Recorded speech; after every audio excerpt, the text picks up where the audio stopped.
our history, they've used that power to change how they hold elections. Nowhere is that change more apparent than in Election Day itself. Congress set the federal election day in 1845. At the time, everyone voted in person. There was no absentee voting. There was no secret ballot. Voters challenged each other's qualifications at the polls on Election Day, and states received ballots on Election Day. Over time, states changed all those practices. They did so as Congress extended Election Day to all federal offices. They've done so ever since. No one claims that in setting the federal election day, Congress blocked most of those changes. The dispute is whether Congress blocked just one change, allowing ballots cast by Election Day to be received after that day. States have allowed that for over a century. Congress has respected it. No one challenged it until now. The question is whether Congress in 1845 blocked that practice. The answer is no. The Election Day statutes adopt a simple rule. States must make a final choice of officers by Election Day. That is the plain meaning of an election. As this court said in United States versus Classic, from time immemorial, an election to public office has been in point of substance no more and no less than the expression by qualified electors of their choice of candidates. Mississippi satisfies that rule. It makes a choice on Election Day. And only that rule respects the last 180 years of state lawmaking. If Election Day must be what it was in 1845, that takes out much more than the ballot receipt laws of 30 states today. It dooms absentee voting, modern methods of voting, the secret ballot, and more. Congress did not adopt that destabilizing view when it simply set the election day. The Fifth Circuit was wrong to rule otherwise. This court should reverse. I welcome the court's questions. Just to be clear, you said in your opening statement, sometimes you said the choice has to be made by Election Day, and at other points you say on Election Day. Which is it? I think the statewide choice needs to be made by or on Election Day itself when the entire electorate has voted, Justice Thomas. I think voters themselves need to make their individual selections by Election Day. If I give my ballot, mail-in ballot, to my neighbor, is that a choice? It's a choice. It's not a final choice that can be recognized in the context of an election. So when do I know whether or not a choice is final? When you've submitted to the state, to the appropriate state election official through the designated state process. So why isn't it the rule then that the final or the formalized decision, electoral decision, isn't made until that's done? Until it's submitted to the official, Your Honor. I think the choice is made once the voters as a whole have made an irrevocable decision by casting their ballots. A final choice. Well, if I made a final choice when I handed it to my neighbor. But it's a final choice within an official state process, Justice Thomas. Well, I think the ballot is an official state process. Is that enough? Not enough to be known in a public way to the state. That happens when it is parted with and submitted through mail to the appropriate election official. Then it's final. If day includes a period after a particular day of the election, does it include a particular day before the day of the election? Or does your logic require a different consideration? Forgive me if I may not be understanding the question correctly, Your Honor, but I think the key is that the election day is the day by which a final choice electorate-wide must be made. It can't be made after that day by voters or the electorate as a whole, but individual selections can surely be made before that day because there's still no final choice until you have an electorate-wide deadline. Is there any limit to that? As to how early people could vote? Sure. You know, they fill out a ballot if you're giving them a ballot and, drop it off 2 weeks before.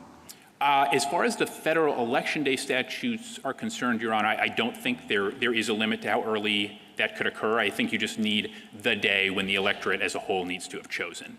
There might be other practical or other barriers in that. Of course, elections are a very long process to begin with, the entire electoral process, so surely things are happening weeks and months before.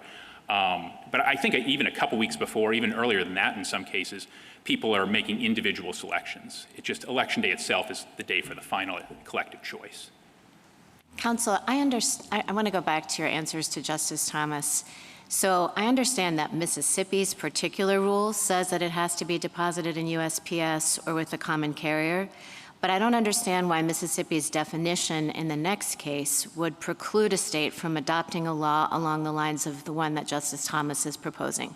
For example, if I have someone in my neighborhood, in my HOA, who says, listen, I'm going to take everybody's votes in, what if the state said, that's fine, if you've cast your final vote and you've designated someone to carry your vote as long as it gets to the ballot box 5 days after Election Day, it's fine. Why does your definition preclude what Justice Thomas hypothesized? Right, and I think, Justice Barrett, the answer is that submission to mail or common carrier is different in kind than, say, submitting it to a relative or sort of a neighbor. What's the difference? They're not government officials. They are impartial third parties that have a duty to deliver what they're owed without altering it. But what about the definition that you're proposing precludes that? Your definition didn't say final as submitted to an impartial third party or final as submitted to a common carrier. You said the final choice has been made. And there are lots of different ways, it seems to me, that you can make a final choice, and you also have the problem of this revocability from the Postal Service, that regulation. So I think, to start with the first part, Your Honor, I mean, I think we're going at a historically recognized form of finality. I think history is helpful in a number of ways, and one way is that as long as we've had mail-in voting, we've for almost as long as that time, we've had post-election day ballot receipt. I mean, mail-in voting, I think in general, has been understood as a permissible, unchallenged method. I wouldn't rely on the history if I were you, since you're telling us not to rely on the other side's history. Like, just because it's always been done that way doesn't mean it has to be done that way, which I actually find is a good point in your favor. But then it seems to me that you're flipping back around and saying, well, absentee voting has always been done that way by common carrier, and so that's how we would expect it to be done. Well, I think it says something that for 100 years we've had people voting by mail, and that's been an understood means of submitting a ballot to the state. I think what it embodies, Justice Barrett, is there's an intuition that when you put something through the Postal Service, it's final, it's trusted. It's not like giving it to a kind of a non-official third party. Well, what if a state came up with a law that said so long as a notary, that's official, that's recognized, certified that you cast your ballot on Election Day and it was delivered later by whatever means, common carrier or not, what in your theory of the preemptive effect of this statute would preclude that law? I think 2 points on that, Justice Gorsuch. One, I think, is that— Pick your best. Well, I think one's kind of a point in our favor and one's kind of a point against our friends, which is that there's a finality of submitting it to an official and— Yeah, it's been notarized by, well, how about a justice of the United States Supreme Court? Is that official enough for you? I mean, it's pretty official. I don't think it's been submitted. That's pretty official. It's pretty good, Your Honor, but I don't think it kind of hits submission to the state. Okay. Well, I wanted to explore. So that's not submitted to the state, even if it's notarized, an affidavit. It was final on the day of, and somebody brings it into the state offices a week or 3 months later. That doesn't count. But if it goes into the mail, it does. What in the statute? What words in the statute would you have us read that rule into? Well, I mean, I think, just to make sure I understand, I think that's fine under my friend's view too, Your Honor. I mean, a notary could be— I'm asking about your view, counsel. Sure. So I think— You're saying that's not fine, and I want to understand what in the federal law preempts that. Well, I think, number one, I just am not, at least as I'm understanding the hypothetical, it doesn't appear to be submission to the state, Your Honor. It gets submitted to the state 3 weeks later, just not by common carrier. Well, I mean, if what you're saying, Your Honor, is that a notary has been deemed a sufficient ballot receiver under state law, then yes. I think— then that's okay too. Okay, what if state law? So now you're saying that is okay. I think it may depend on how, what the level of officiality— Well, the state says it's official, by God. When a Supreme Court justice or perhaps just a notary says it's official, that's good enough under your— it has to be, I think.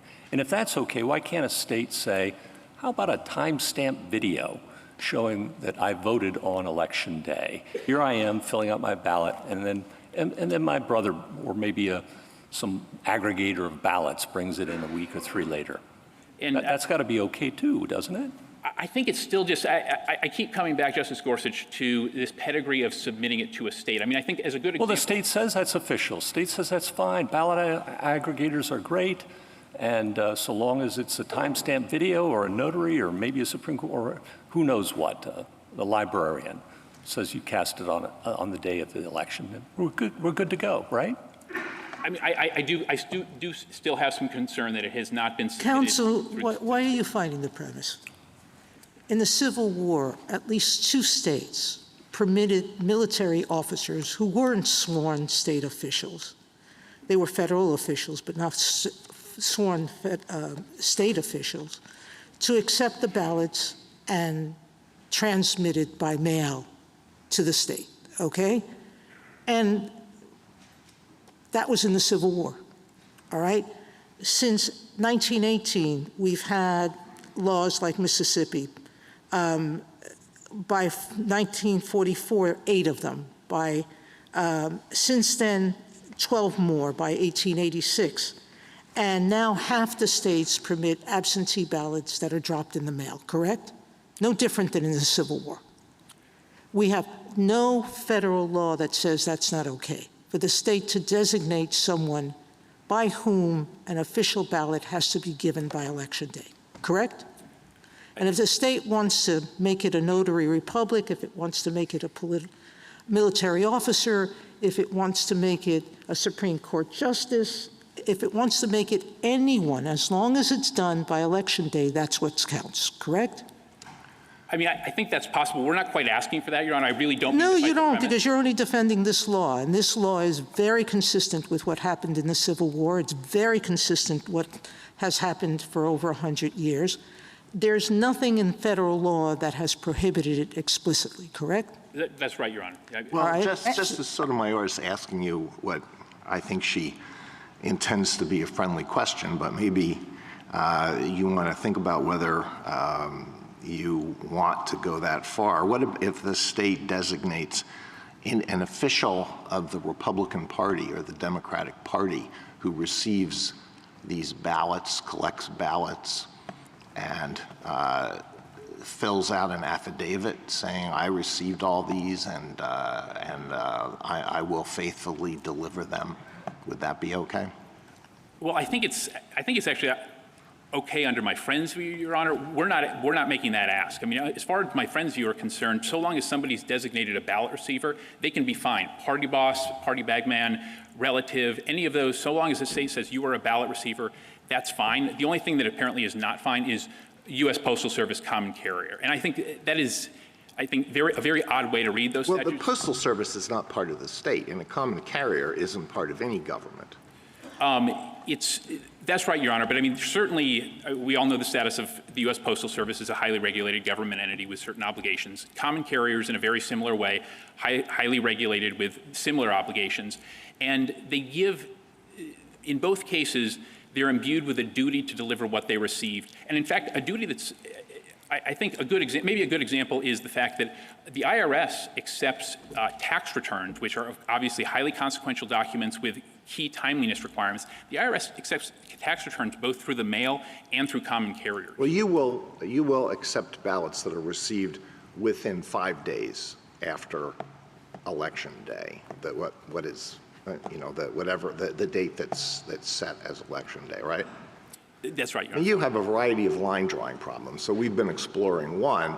To whom and by what means is the ballot to be delivered to the state? But what about the length of time that a state could choose? Isn't it the case that some state allows, will count ballots that are received 21 days after Election Day? There are a couple that at the outlier, it's kind of canvassing and it can go that far. I think more common Is that okay? Is that all right? As far as the federal election day statutes are concerned, yes, Your Honor. And I think this actually gets to a good point that loops back to something Justice Gorsuch was getting at in a certain way, which I think he was saying, what in the federal election day statutes decides that? I think that's the key point in our favor. Is this is an area where states get to go first, make these decisions. Congress can step in, but the idea. So there's no limit. except I suppose the day when the presidential electors have to be appointed or the day when the next Congress begins, starts its session. That's the only limit on counting mail-in ballots? Those are some of the limits, Your Honor, but I'd also say that the federal election day statutes don't require states to count ballots at all. It doesn't speak to counting, period. So, I mean, if a state really didn't want to— Not counting, but being delivered. So I do think it is a consequence, and you can tell me if I'm wrong, but just so we can wrap this up, that by any means and by any date up until the next Congress meets, a state can receive ballots. I think for congressional races, potentially, yes, Your Honor. I think there are other Title III kind of things that push action earlier in the presidential context. But again, I mean, there's nothing, the key question is these are three one-sentence provisions, and we want to be, I think, very careful not to read them for more than they're worth. And counsel, I was just going to say, isn't your point that the line drawing issues that have been raised are only problems to the extent that Congress thought they were problems? We're in a preemption dynamic. And so the question, I think, really is what did Congress intend with its statement about Election Day? Did it mean to cabin the states so that they did not have the discretion to make these kinds of decisions? And in addition to what Justice Sotomayor has said, which is we have no federal statute that precludes this, I think we have several federal statutes that suggest that Congress was aware of post-election day ballot deadlines that the states had enacted and, in fact, incorporated those in several circumstances. So can you speak to that? I'm talking about UOCAVA, for example, and some other federal statutes that indicate that Congress not only knew this was going on, but then it interpreted and incorporated the state's own post-election day ballot deadlines into federal law. Sure, Your Honor. So I think that's exactly right. So UOCAVA is maybe the best example where Congress was told that about a dozen or so states have post-election day ballot receipt laws. It respected those explicitly as to a deadline for ballots in that law. I think the United States has agreed with us on that very— And Congress wasn't worried, I think, about the states picking dates that were, we might think are too long or whatnot. That was not in the statute. Congress just said whatever the state has decided with regard to ballot receipt deadlines is going to apply here, correct? And that's been the case for 180 years, Your Honor. And I think one feature that obviously we're searching for what did the statutes mean at the time, but I think it's very hard for my friends to explain the past 100 years of history and this lawmaking. The Soldier Voting Act in the 1940s was another example where Congress recognized and respected state deadlines, and it gets very hard to explain those things if you don't adopt the view that the federal election day statutes just do not set a ballot receipt deadline. Well, I want to ask you about the recall problem. And before I get to that, throughout your brief you say that the federal statute does require voters to submit their ballots to election officials on Election Day, must be cast by Election Day, and that the election day is the day to conclude and consummate the election through a final selection.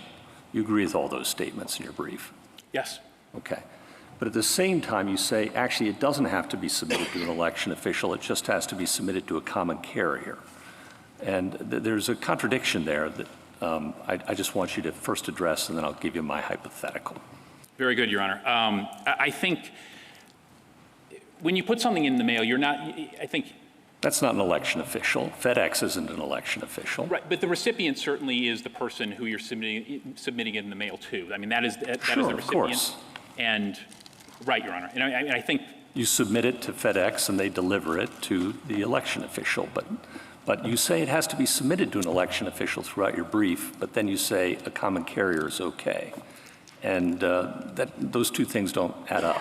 Well, I think the difference is, say, sending it to your brother versus sending it to the registrar. Well, we already dealt with that. The brother turns out to be okay, so long as the state says so. I think that's okay on their view, Your Honor. It's also I'm okay. a little more guarded on that. I think you already answered that one. So here's the hypo. Let's say you have a state where a large portion of the electorate mails in their ballots on or close to Election Day. Not far-fetched. Many states are like that. Then, the day after the election, a story breaks that one of the lead candidates engaged in an inappropriate sexual escapade or perhaps is concluding with a foreign power. Again, not far-fetched, I think. And the competing candidate immediately goes on the airwaves and urges voters to recall their ballots and to tell the common carriers not to deliver them. And many common carriers will do that with anything that you send through them. FedEx, you just call them up and say, I want it back. In that hypothetical, did the election happen on election day? Oh, by the way, it swings the election.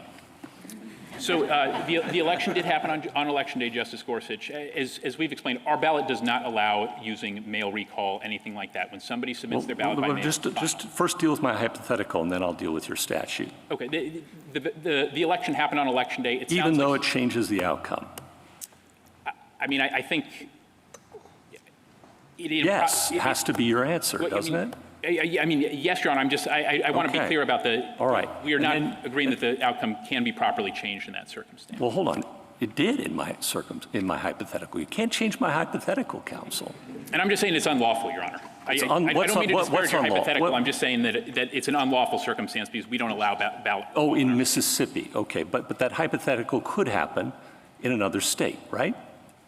I think if the state is not providing that on mailing there's a final choice made, I think that would be a problem with that law under the federal statutes. Now you say your statute, you're different.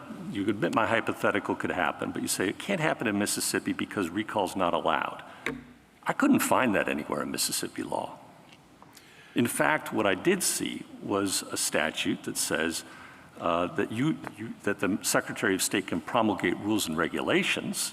That's 23-15-637-3. And then I went and looked at the regulations, and Rule 2.1 says that an absentee ballot is the final vote of a voter when the ballot is marked accepted. That doesn't preclude recall. And in fact, that allows recall. I respectfully don't agree with that, Your Honor. I mean, where does it say recall's not permitted? I couldn't find that anywhere in your statutes or the rule. And I think by providing that ballots are final when cast under our statute. No, it doesn't. It says they're final when marked accepted. That's the regulation, Your Honor. Yeah. It's your regulation. And it allows recall. It does. Respectfully, it does not allow recall, Your Honor. The ballot Show me where would you read to me the provision that precludes it? It's subsection 3 of the statute that my friends have found. I read you said subsection 3 that says that Secretary of State can make rules. And then I read you the rule. To ensure that the ballots are final when cast. The key thing is ballots are final when cast. It says, no, votes promulgated by an absentee ballot, that the person's absentee vote is final. You can make rules about when they're final. And what the rule says is it's final when marked accepted. And that's, I mean, it's speaking to a processing rule about what to do when somebody's ballot potentially doesn't arrive on time, they submit an affidavit ballot. But I would come back to the text of the statute, Your Honor. I mean, final when cast is what our law. Mr. Stewart, I just want to ask a clarifying point to this. Is it possible for a portion of Mississippi's statute to be unlawful? Not just go with me here. A portion of Mississippi's statute to be unlawful insofar as it potentially permits recall, but still that would not address whether Mississippi's statute was unlawful insofar as it allowed ballot receipt after Election Day. Yes, Your Honor. I mean, I think one possibility would be like, hey, look, you need a more unambiguous finality here, and you need to foreclose recall period, full stop. Okay. And on this question, I just want to make sure I understand what you're saying. When you said, yes, my friends on the other side say it's okay for private parties to deliver just like you do, are you saying that that's just a manner of receipt? And whether the ballot is received before or after the election, on all sides, everybody agrees that absentee ballots can be turned in by having, the neighbor, the party operative, or whatever, scoop them up and bring them to the ballot box? Your Honor, I mean, maybe, I'm not sure if I answered the earlier thing as crisply as I could. I'm not comfortable with the neighbor piece. I do have serious concerns about that. But is that tied to the ballot receipt problem, or is that just tied to, hey, maybe this is an unlawful way of executing absentee balloting, regardless of when the ballots make it to the official? I think it's the finality of the choice that has to be done by Election Day. And my concern is that if you're not sending it by mail or common carrier. You're getting caught up, counsel, again. Could you go back to the question? Justice Barrett is not arguing with you. Fair, Your Honor. What she's saying, and what you said earlier is, and you believe that under your adversary's, the opposing counsel's theory, you can give it to the RNC operative, you can give it to anybody, and so long as it's received on election day by the state, that's okay. That's what you're saying, your opposing counsel is saying. And you're saying the only question before us is if they can designate an appropriate vehicle to transmit the votes, then that's okay. I think I was saying the latter part, yes, Your Honor. But I actually think, under my friend's view, it's okay for, like, a state can deem the ballot received when the party operative himself or herself receives it, because all that person has to do is be a ballot receiver designated by the state. Right. And we're trying to hew more closely not just to the text, but also the historical 100-year-long, you can submit it by mail. Okay. So, but the bottom line is that states can choose when the final vote has to be counted. States have discretion over counting. Exactly. Thank you, counsel. Justice Thomas, anything further? Just as a point of clarification, without looking at the subsequent history, what do you think the federal law required as far as the election day? That the voters make a final choice by that day. The way I'd boil it down, Justice Thomas, is choice is critical and unchanging. Method of making that choice is malleable, and that does also explain all the subsequent history. And you don't have to formalize that choice? You do by parting with your ballot and submitting it to the state. Have we had any examples? Justice Alito? Your position does require some difficult line drawing problems, and maybe that's inevitable. But one is the degree of confidence that one must have in the entity or person who transmits the ballot to the state. We've talked about that. One is how long after the election day votes can be received. A third is whether it has to be postmarked. Aren't there 8 states that do not require a postmark for late ballots? There are a number of states that don't require that, Your Honor. I think postmarking is, of course, it's good evidence that something has been timely submitted. That's kind of borne out in the tax context. I think, you know, if somebody were challenging a law like that, it would potentially be a very different kind of a challenge. They'd have to make sort of factual showings to challenge that ballots were not cast by Election Day, but surely not this case. Well, maybe it's inevitable that some sort of line drawing decisions like these have to be made, unless the rule is anything goes. You know, states can do anything they want in this area. We don't have a whole lot to go on here. We have the phrase election day, and we have history.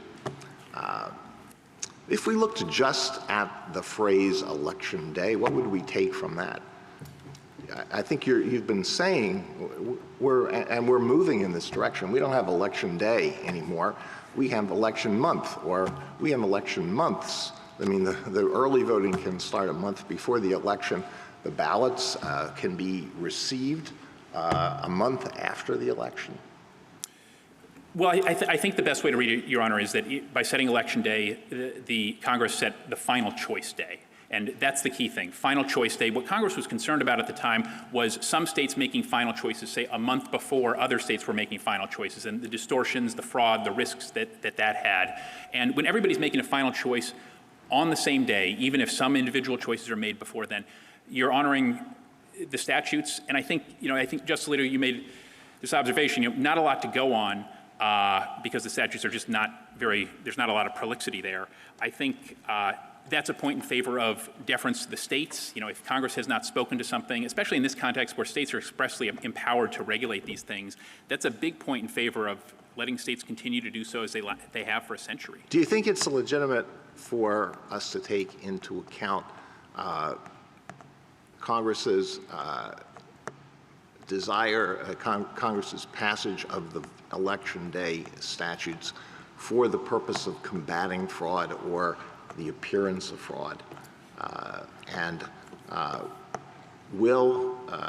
some of the briefs have argued that confidence in election outcomes can be seriously undermined if the apparent outcome of the election on the day after the polls close is radically flipped by the acceptance later of a big stash of ballots that flip the election, or,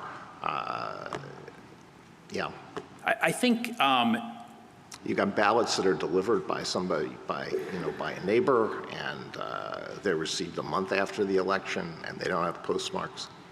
I think the best way to do it is to honor the statute's purpose, but doing so by respecting the statute's text and animating context. And what these statutes were getting at was not just any kind of fraud writ large in all elections, which no statute could do, but a situation where, okay, state one votes, has their election on one day, ends it, and state two, neighboring, has its election 3 weeks later. Because the concern would be, let's say state one goes for one party, and then state three goes for the other party with a huge turnout for that other party.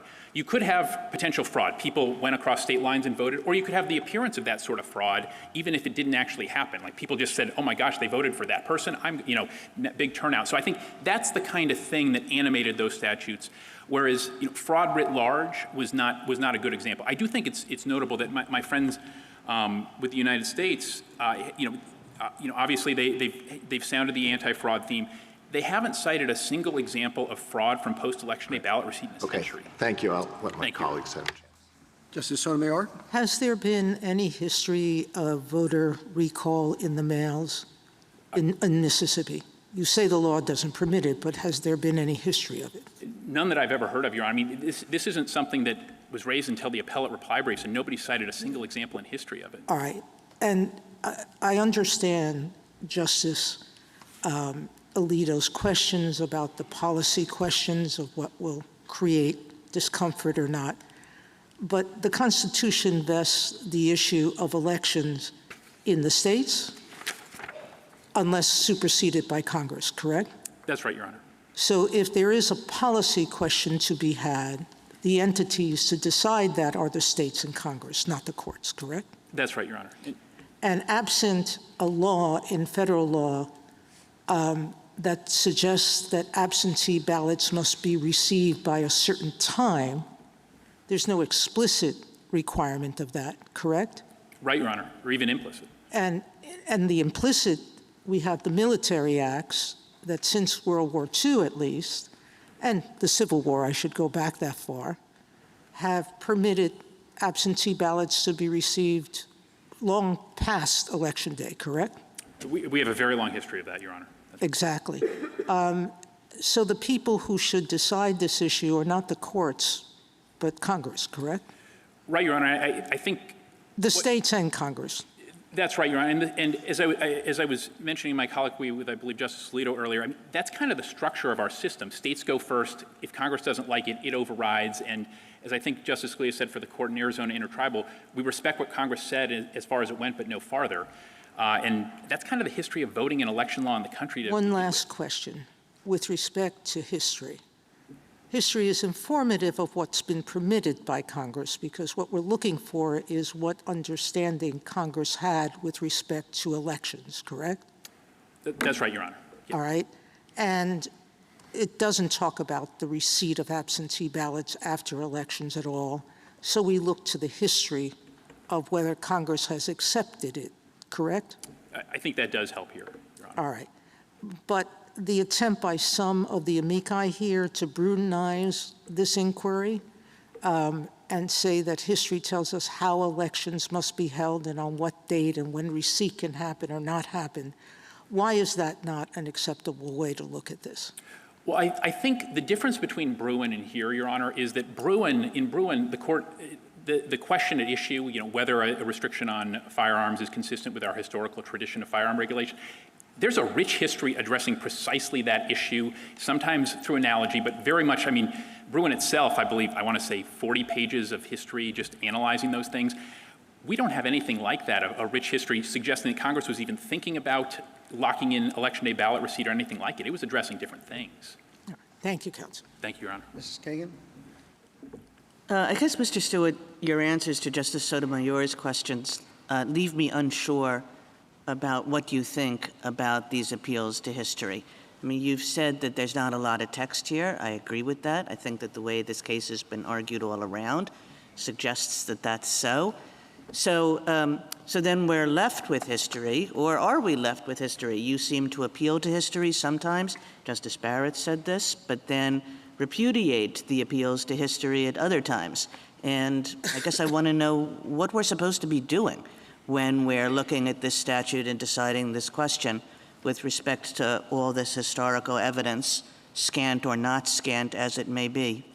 Sure, Your Honor. So I think the best way I can break it down is this, is that history is informative here. And the way it's most informative is that since Congress set, throughout our history, and certainly since Congress set the federal election day, election administration in our country has been very, very dynamic. As I tried to highlight in my opener, it was one thing in person, on-the-spot qualification checks by fellow voters, ballots were naturally received on election day, all those features. As soon as Congress had a reason to alter the methods by which a choice was made, it did so. But the one constant is that the voters, in a popular government, it's most critically the voters, the constant is that the voters make a final choice of officers by election day. So I think history shows that election administration is dynamic. States have wide leeway. They just have to make sure that the voters make a choice by election day. Thank you. Thank you, Your Honor. Mrs. Gorsuch? Almost done, Mr. Stewart. You emphasized to Justice Kagan and many others that the final choice at least has to be done on election day. And so recall would be a problem for you if it could happen. But you say that doesn't happen in Mississippi. That's your position, right? Right, it's not permitted. If recall could happen, that would be a problem for your position. I think there potentially, Because then it wouldn't be a final decision on election day, right? That's right, Your Honor. I think Okay. there'd still be a factual question, though, whether I still have not been cited anything to say that recall is actually a thing that can happen in the world. I understand, but if it could happen, that would be a problem for your theory because the final choice wouldn't have happened on election day, right? Fair, yep. Okay. So you say Mississippi prohibits it. We've been through whether that's the case or not. Very good. But let's say it did. Let's say there was a law prohibiting recall. How would it ever be enforced? Because how is a state to know? And how is even a common carrier carrying an envelope to know whether that is a ballot that needs to be recalled? And who are you going to prosecute? Well, I think it could be enforced similar to other voter things. I mean, in our state, there are notarization and affidavit requirements, signing things. I think one of the, if it were critical for the voter to say that there will be no recall, the voter could say, I hereby commit that I will not attempt to or recall this package in any way, shape, or form. They could just add that, sign it. I take the point about proof problems, but I mean, gosh, Justice Gorsuch, I mean, violating state election laws in a state that really is anti-fraud and really takes wide measures to enforce its laws, that would be quite a thing for a voter to do.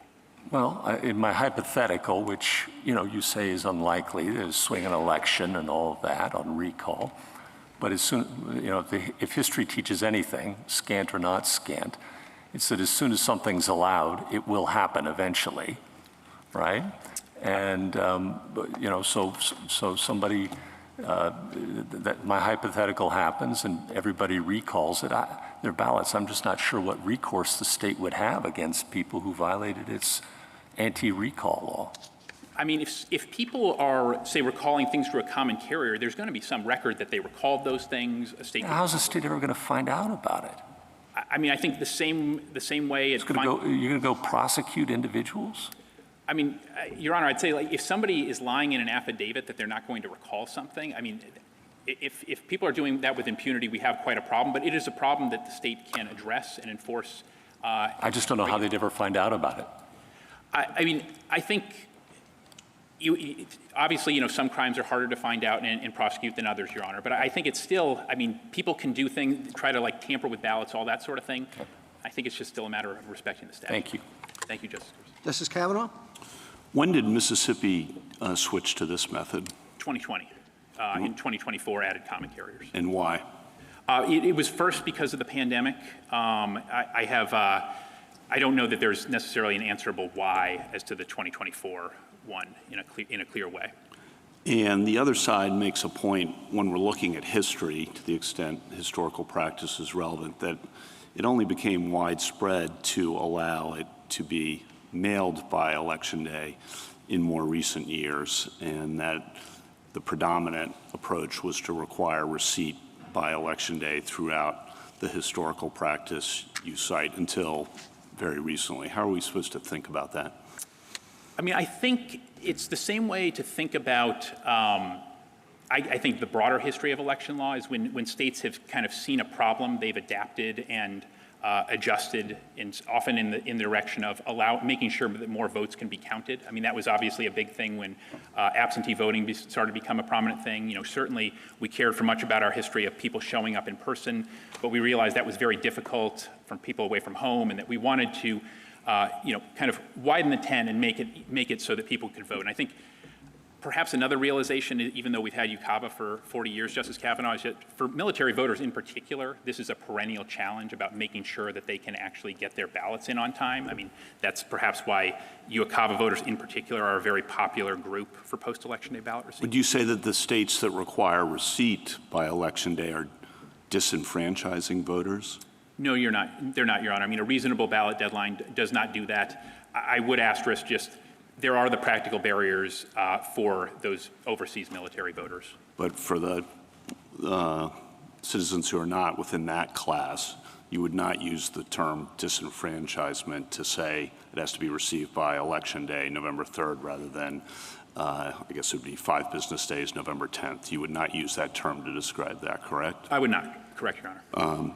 And then picking up on Justice Alito's questions, Professor Pildes and others have said that late arriving ballots open up a risk of what might destabilize the election results if the apparent winner the morning after the election ends up losing due to late arriving ballots. Charges of a rigged election could explode. The longer after Election Day any significant changes in vote totals take place, the greater the risk that the losing side will cry that the election has been stolen, end quote. And my questions, one, is that a real concern? Two, does that factor into how we think about how to resolve the scant text and the maybe conflicting or evolving history here? I think I certainly respect the perception. I think one thing notable in this case, and I think helpful, is that there has not been much of a showing about actual fraud from post-election day ballot receipt itself. I mean, that was. Well, I think Justice Alito referred to, and I think this quote refers to the appearance of fraud. And is that a real concern? Is that something we should be thinking about? Confidence in the election process? Just curious how we factor that in here. Right, and I think it would go back to the same answer I had for Justice Alito about simple text, straightforward text, and respecting the limits of that text, and looking at the animated history. I think it was the double voting fraud concern. I don't know that people have that particular concern. I think, obviously people can be, unhappy when a result flips. I think Congress may be able to take measures to address that, but I think there's no good evidence that Congress was doing that beyond preventing double voting in this context. But if you have to have a deadline, which you acknowledged, and if having a deadline of November 3rd rather than November 10th for receipt doesn't disenfranchise anyone, why wouldn't it make more sense to take account in some respect of that concern as we think about how the text and history fit together? Well, I think, something that Congress was clearly, trying to do was adopting a simple rule in this text. And I think a very simple rule is everybody must cast their ballot by Election Day. I mean, that's quite administrable. I mean, if you have an Election Day ballot receipt deadline, there are certainly things to commend that. I think you're alluding to some of those, Justice Kavanaugh. But there's also a question of, when do I vote? I'm not sure, do I need to do it 7, whatever it is. Whereas, if somebody wants to get all the information possible, they like voting on Election Day, you have a pretty nice, clear, simple rule, and that seems to dovetail quite well. Well, the simple rule, but if it arrives on November 11th, you're out. Right, but I think that's kind of baked into the risks you always get when you're doing, there are always some risks, regrettably, with mail-in voting. You can eliminate some of those risks by voting in person, but the risks would seem the same no matter whether it's November 3rd or November 10th. In other words, that it could take longer than a week for the mail to get there. The risk is there, but I think if you have Election Day ballot receipt, and I think what we're addressing, are more, the way I might frame the issues are, these are policy points. The question is, did Congress wall off states from debating these policy points? I think the answer is no. And I think states could very reasonably say, look, we do want to get counting and get a result very fast, but we are concerned about these military voters. We do want voters to be able to get whatever information they want. I mean, the weekend before, that used to be a big deal in elections, at least. Maybe it still could be in the future. And I think a state could say, hey, look, federal law didn't wall us off from doing this. We get that it has some things about it that other states might weigh differently, but we want to allow that for our voters. Well, I take your point, but it really goes to just thinking about what election day or day of election means. But I take your point. Thank you. Thank you, Your Honor. Justice Barrett? So I want to be clear about what your definition of finality requires. Would it require finality if the vote arrives by Election Day as well? So let's imagine an absentee ballot that's put in the mail or sent by common carrier well in advance of Election Day and is received and put in the ballot box by Election Day. Does that one have to be final? Or in other words, would it be a problem for you that the U.S. Postal Service permits recall for those ballots that are sent in advance? I guess what I'm asking is, do you have the same problem either way? You've taken a lot of questions, and I have those questions about what the effect of this recallability is. And I guess my question is, I want to understand what your definition of finality is and whether it applies to the earlier absentee ballots as well. Do they have to be final such that it would be illegal to recall them pursuant to whatever regulation the post office has? Right. I think I got it, Justice Barrett. Let me see if I can do my best on it. I mean, I think, in theory, if Election Day has not passed, there could be a window for somebody to... So it would be okay. It wouldn't be illegal for somebody to recall a ballot before Election Day. I guess I don't understand why. I mean, if a state allowed that, Your Honor, I mean, we don't allow it. So it would be okay for the state. I know you don't allow it, but Right. I guess I'm struggling because if your definition of the election or the vote or casting the vote requires finality, I'm trying to understand why that would be different before the election. When I'm saying before the election, I'm talking about receipt for earlier sent absentee ballots and for later sent. It seems like the same rule should apply regardless, but it seems like you're saying something different. Yeah, I guess I'm having a hard time conceiving kind of a dual track rule in that circumstance. So would it be, let me try to put it this way, would it be illegal for a state to permit absentee voting, but permit recall? Or just kind of be silent about this Postal Service regulation that permits recall or anything a common carrier did to permit recall? Is recall a problem even if it's a possibility for those earlier absentee ballots? Because you can't consider them final. All these questions that you've been taking are about whether you could really consider the ballot to be final if you could recall it. So I'm asking whether that same finality test applies for the earlier ballots.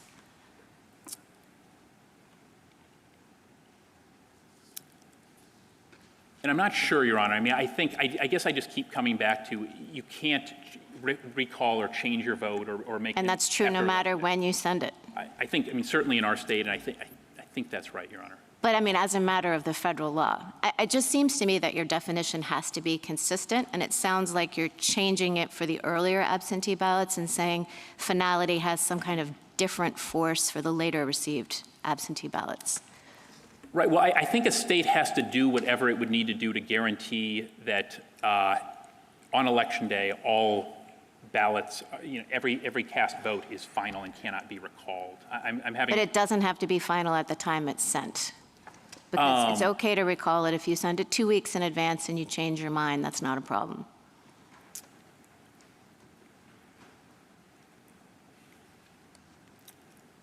Okay, I'll withdraw. Yeah, I guess I'm having trouble seeing how the Federal Election Day statute itself would necessarily bar that, Well, it's about Honor. your definition of election. It's about your definition of what it means to cast a vote, but let's put that aside. Obviously, there's a lot of talk about history in this case. Well, the Electoral Count Reform Act was passed in 2022, and for the first time, it defined Election Day. Should that matter? So should we be looking at how Congress understood Election Day to mean in the period of voting, what it thought in 2022, or should we be looking at the late 19th century and the Civil War practices? I think most vitally it still remains 1845 as the key date, especially given that we have statutes that are trying to manifestly achieve uniformity in what is required of all federal offices. So I do think 1845 is the key date. So Congress carried over in 2022 the same understanding of Election Day that had persisted throughout? I think that's right. Final choice of an officer. Okay, thank you. Thank you, Your Honor. Justice Jackson? So let me just clarify, this case is not about a Mississippi practice or policy related to recalling ballots, is that right? That's right, Your Honor. So I guess I'm a little confused about those kinds of policy questions, and I guess I think that the Constitution's allocation of responsibility here actually makes this case about who decides. I mean, there are a lot of policy questions. Justice Alito ran through several of them. Who gets to receive the ballot? How long after can they be submitted? Does it have to be postmarked? I suppose we can add, is recall allowed, et cetera, et cetera. But the question, I think, is whether Congress has precluded the states from making those calls, drawing those lines. And your position, as I understand it, is no. That's correct, Your Honor. That the scantness of Election Day in the federal statutes actually is a point in your favor because it indicates that Congress was leaving it to the states to draw the various lines that might arise in this circumstance. Is that right? That's right, Your Honor. And that's reinforced, for example, by the 1866 statute, which shows that when Congress wanted to be really prescriptive in this area, it was very prescriptive. It described this is what the states have to do and so forth. So if we were focused, really focused on what we're asked to answer here, which is are the states preempted by federal law from having post-election day ballot deadlines, you would say no. No, Congress just didn't decide that. Let me ask you about the history with respect to Bruin. I guess I'm not sure I understood your answer to Justice Sotomayor because it seems to me that Bruin is not even the right methodology by which to be thinking about this. Bruin applied to the Second Amendment because the Second Amendment incorporated a pre-existing right. And the point of the history and tradition test was to try to evaluate the contours of that right. We don't have that dynamic here. We're trying, I thought, to figure out what Congress meant when it included Election Day in its federal statutes. So it seems odd to me that the suggestion that the limitation on our understanding of Congress's intent is somehow tied to the state's practices. I think that's right, Your Honor. I think the other thing, I think the point I'd emphasize is that the idea of embodying a pre-existing right confirms that there's something very much unchanging. And the thing that we know about election administration, it is very much been changing throughout the course of our country. It's been changing throughout the course in a way that undermines the notion that there was one consistent practice, first of all, or that Congress's law, the meaning of Election Day in the federal statutes somehow was tied to what the state's practices were about that. I mean, I think this is your original point, that there were lots of different practices. And so to the extent we're saying, oh, you could only look at Election Day in the federal statute to mean exactly what the states were doing back at that time, this imperils a lot of different things, not just post-Election Day ballot deadlines, right? That's right, Your Honor. And I mean, the only way to explain all of these changes is to read them in line with plain text and the limits of history, which is to say election is a final choice. I mean, otherwise you have to do what my friends have to do, which is, hey, look, we're going to pick out the one practice from these 19th century codes that we like, ballot receipts, say that's what an election is, and just ignore in-person voting, qualifications check on the spot by fellow voters, and that's just not sound history. Can I ask you one final thing about the amicus brief from the Society for the Rule of Law Institute, because I found it very interesting and I didn't really know what your view of it was. That amicus brief focused on the Electoral College and Congress's setting it up, back in 1787, with the understanding that the casting of votes can happen on a particular day, and the receipt of those votes by election officials can happen on a different day. And in fact, the way the Electoral College is set up, I think at the time, Congress permitted in 1792 about a month to elapse between the casting of votes, which, by the way, it called Election Day and the receipt of the votes by the electors submitted them to the President of the Senate up to a month after. So I think that's, to the extent we're worried or thinking about historical evidence, that seems to me to be pretty significant and compelling historical evidence of Congress's understanding of what was required by Election Day versus the receipt of those ballots at some subsequent point, correct? Yeah, I think that's well stated, Your Honor. The other thing I'd tie it to in the same amicus brief, and I think the amicus brief does a nice job of tying into this, is that the key thing is choice, choosing. The Constitution refers to choosing, choice, those kind of verbs, and that's why that sort of thing is allowed. And the choice is made when you cast your vote under the electoral process system, when the electors cast their vote, right? Right. And that is distinguished. I'm just trying to make clear that the casting of the vote and the receiving of the votes historically have been conceived of as two different things that can actually happen at different times, right? I think so, Your Honor. Thank you. Thank you, Your Honor. Thank you, counsel. Mr. Clement? Mr. Chief Justice, and may it please the court, all agree that elections for federal office have to end on the day of the election specified by Congress. And all agree that you can't have an election unless you receive ballots, and there must be some deadline for ballot receipt. Nonetheless, Mississippi insists that ballots can trickle in days or even weeks after Election Day. That position is wrong as a matter of text, precedent, history, and common sense. Mississippi all but concedes that the original public meaning of election included both offering to vote and the receipt of that vote or ballot by election officials.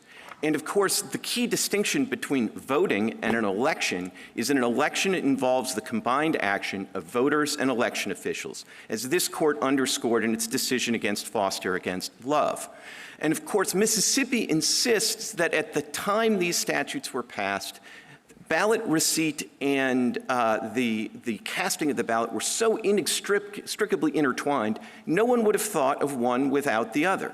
That seems to me to be a damning admission, but it also ignores the advent of field and proxy voting in the Civil War and the enormous efforts that states went to ensure that all of the ballots, whether by proxy or by field vote, were received by Election Day.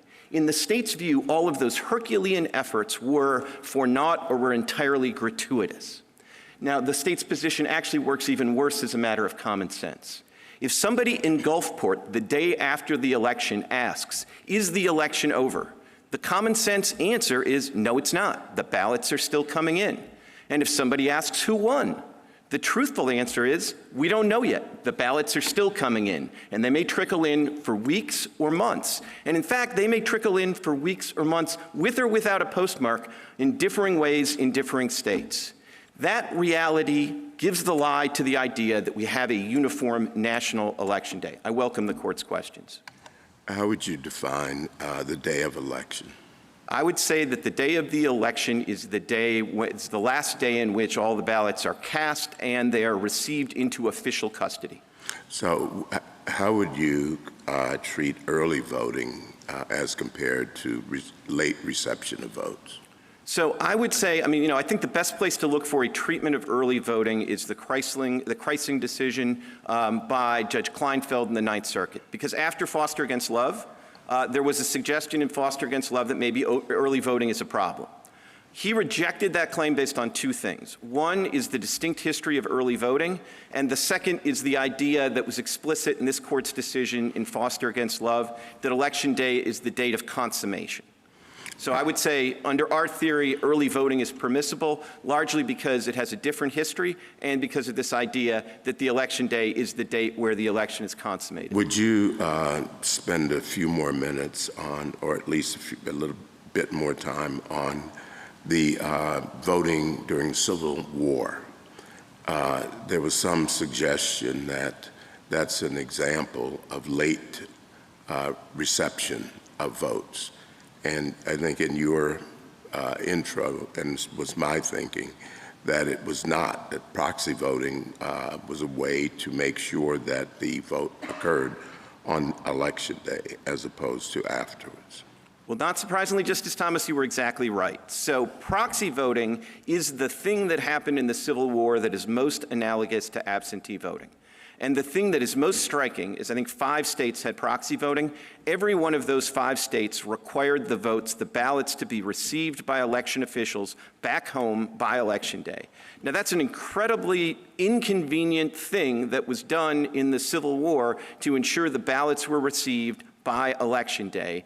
And under the state's view, they didn't need to do that. Now, it's really no different in the context of field voting because there were like maybe a dozen states, if you're not going to count the Confederate states, there are about a dozen states that did field voting. Again, every one of those ensured that the ballots were received into official custody by Election Day. And of course, most of the states went to enormous efforts to replicate the machinery of the ballot box and everything else in the field. And some variation in that, but the one thing that didn't vary at all was the ballots had to be received into official custody by Election Day. And just one last thought on this Civil War practice. My friend's only real answer to the idea that at 1845 there was an understanding that everybody would have had that, of course, the election involves both the offer to vote and receiving the vote, the ballot, into official custody. His only answer to that is, well, like the issue hadn't ripened, that nobody had even thought that you could divide the two. But the issue ripened in the Civil War, and the issue ripened in such a way that every state required the ballot to be received into official custody by Election Day, and then that certainly informs what Congress is thinking in 1872 when they extend the presidential Election Day deadline to the congressional race. Mr. Clement, what do I do with the 2 states during the Civil War? Rhode Island, Nevada, you say 5 favor you, at least 2 don't. Nevada simply designated 3 of the highest officers in command, didn't swear them in, just said 3 officers in the command can create a ballot box or suitable receptacle for votes and collect the votes of the soldiers with little further formality. Those military officers then would mail those ballots in, and they would be counted whether they arrived on Election Day or after. What do we do with Rhode Island that simply directed soldiers to deliver a written or printed ballot with the name of the person voted for to the officer commanding the regiment to which he belonged? That officer wasn't sworn in as a state official either, and receipt could happen thereafter. So it's not, yes, many states believed, as they did at the time, that voting had to be in person, that voting had to be it had to be by voice instead of by paper. Lots of states had lots of beliefs about what a proper election should look on. But how do we deal with the outliers? Or you just want to ignore them? No, I don't want to ignore the outliers. I actually think Rhode Island and Nevada help me and my side of this case. And I think that's because they did designate somebody, they might not have given him an oath, but they designated somebody as an official to receive the votes, and they had to come in. So they're here, what's the difference between the post office and a common carrier? It's the official. No. You want an individual person, is that it? Well, I want somebody who's cloaked with government authority, so that's one difference, but there's a critical second difference. But it's not state authority, meaning you're now expanding what you're saying as government authority.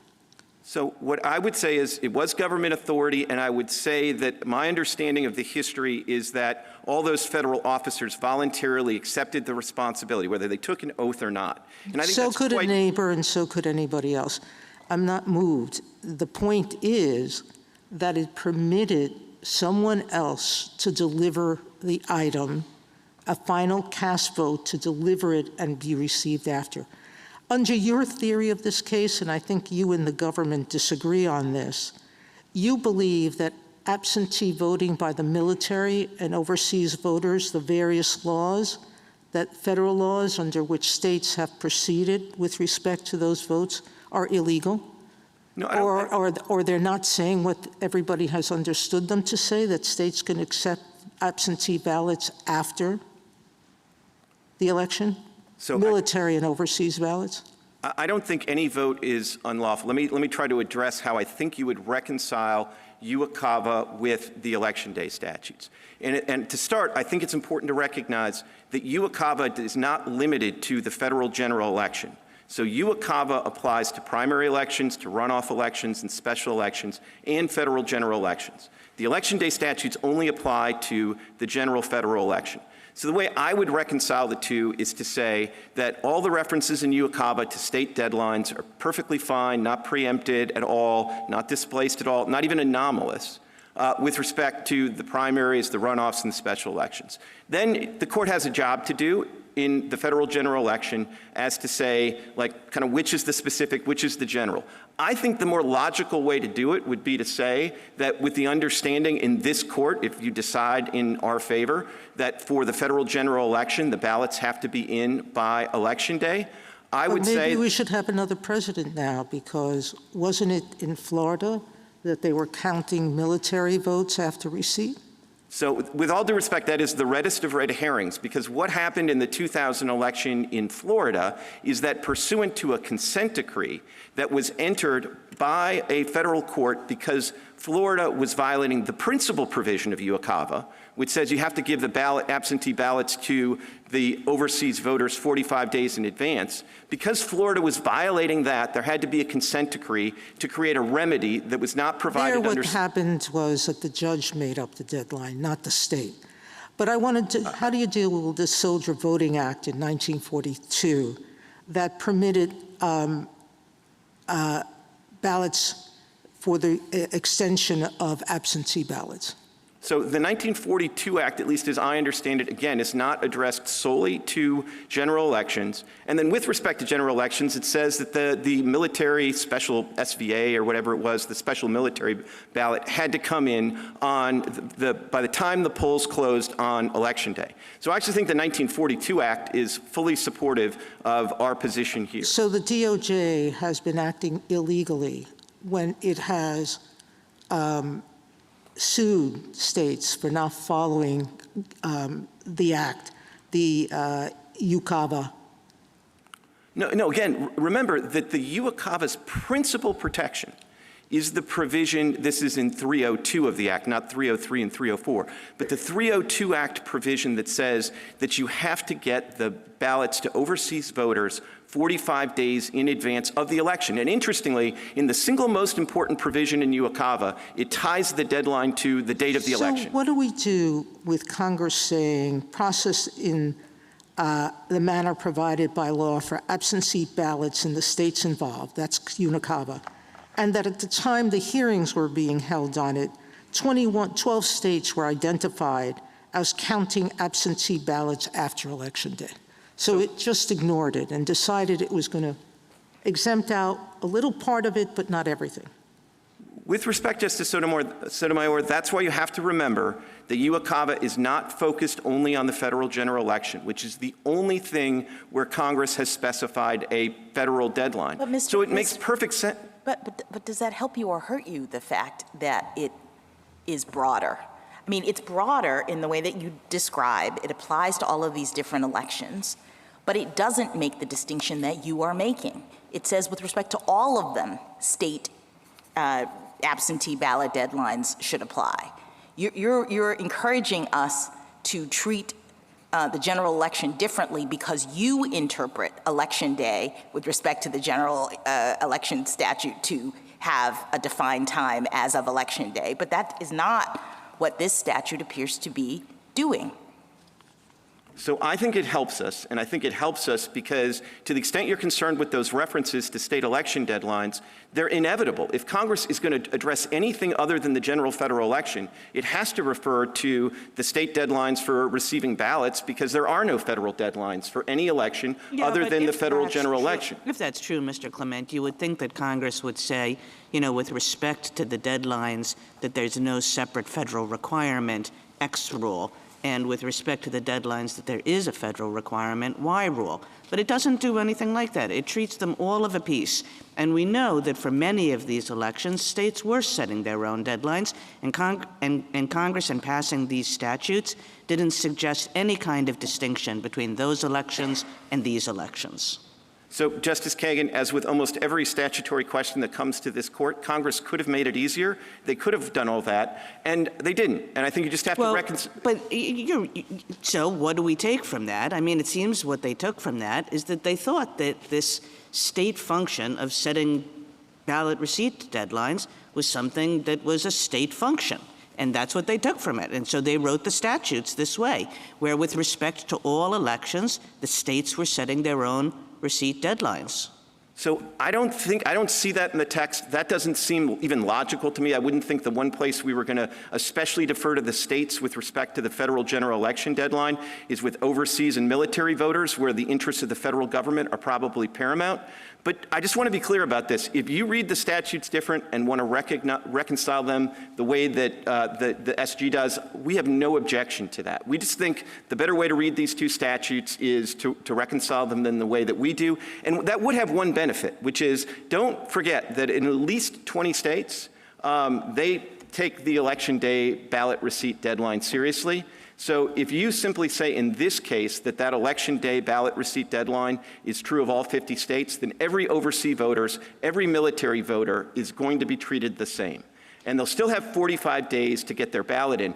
And one other thing just about Mississippi in particular, Mississippi has provisions in its election code that specifically accommodate overseas military voters and overseas voters. And it's not the ballot extension deadline that we have challenged here. There is a specific provision that says for UOCAVA voters and UOCAVA voters only, they can email their ballots in. So, like, the idea that anybody is going to be disenfranchised here when the overseas voters and only the overseas voters have the option of emailing in the absentee ballot that they get from Mississippi seems to me to completely be misplaced. And the concern should really be the heartland cases. And remember, as Justice Alito alluded to, you have 8 states that don't even require a postmark.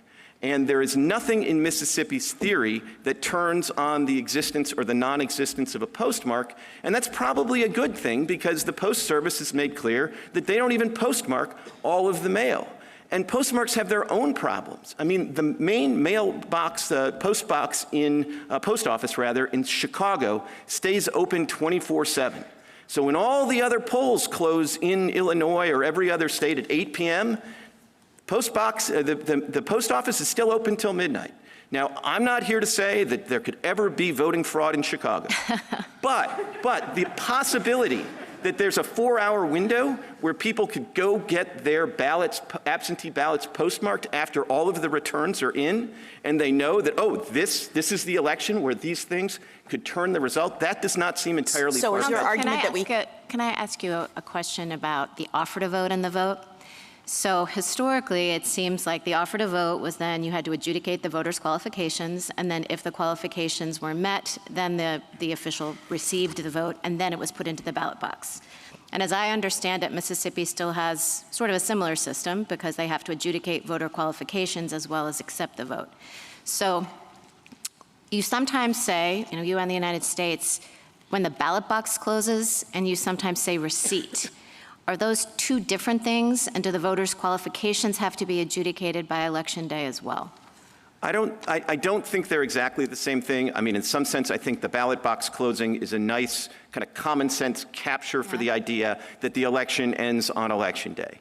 Now, I think with respect to the voter, the qualifications challenge rather, most of that is solved in the current system by registration requirements, which they didn't have historically. So we think the critical thing is there are two things that have always been absolutely indispensable in elections, and that's the casting, but also the receipt into official custody. And one thing I want to make clear about this is Mississippi still takes receipt into official custody very seriously, and it is indispensable. They just have a different deadline. They have a 5-day deadline. And we've had a lot of discussion about the possibility of recall, and I think that is a problem for Mississippi, but they have an even bigger problem in my mind, which is the November 11th problem, which is to say, as Justice Kavanaugh pointed out, if the ballot arrives 6 business days late, Mississippi doesn't count it, it's a nullity, and under the state statute, they destroy it. But let me return you to the adjudication question, because that's really, the Mississippi local officials brief says that they do not adjudicate the qualifications of all ballots received, even by Election Day, because it takes them more time to compare the signatures and process them. And I'll just cut to the chase. The heart of my concern is that historically, it seemed like both of those things happened on Election Day, whether we're talking about Civil War, voting on the field, et cetera. But I understand that under your theory, we can separate those and say that only receipt matters, but adjudication can in fact happen afterwards. Is that correct? I mean, that's the position we're taking in this case. I mean, I haven't, I've spent enough time studying the Civil War history on ballot receipt, so I haven't studied everything about that election qualification. My sort of first cut answer standing here is that can be understood as part of the canvassing process, and that can take place after. But I guess why can you separate out, if historically those two went hand in hand, that the qualifications, there was the offer to the vote and vote, it seems odd to say that the election is concluded by receipt when historically both of those things happened at the same time. So why is that one piece of history plucked out?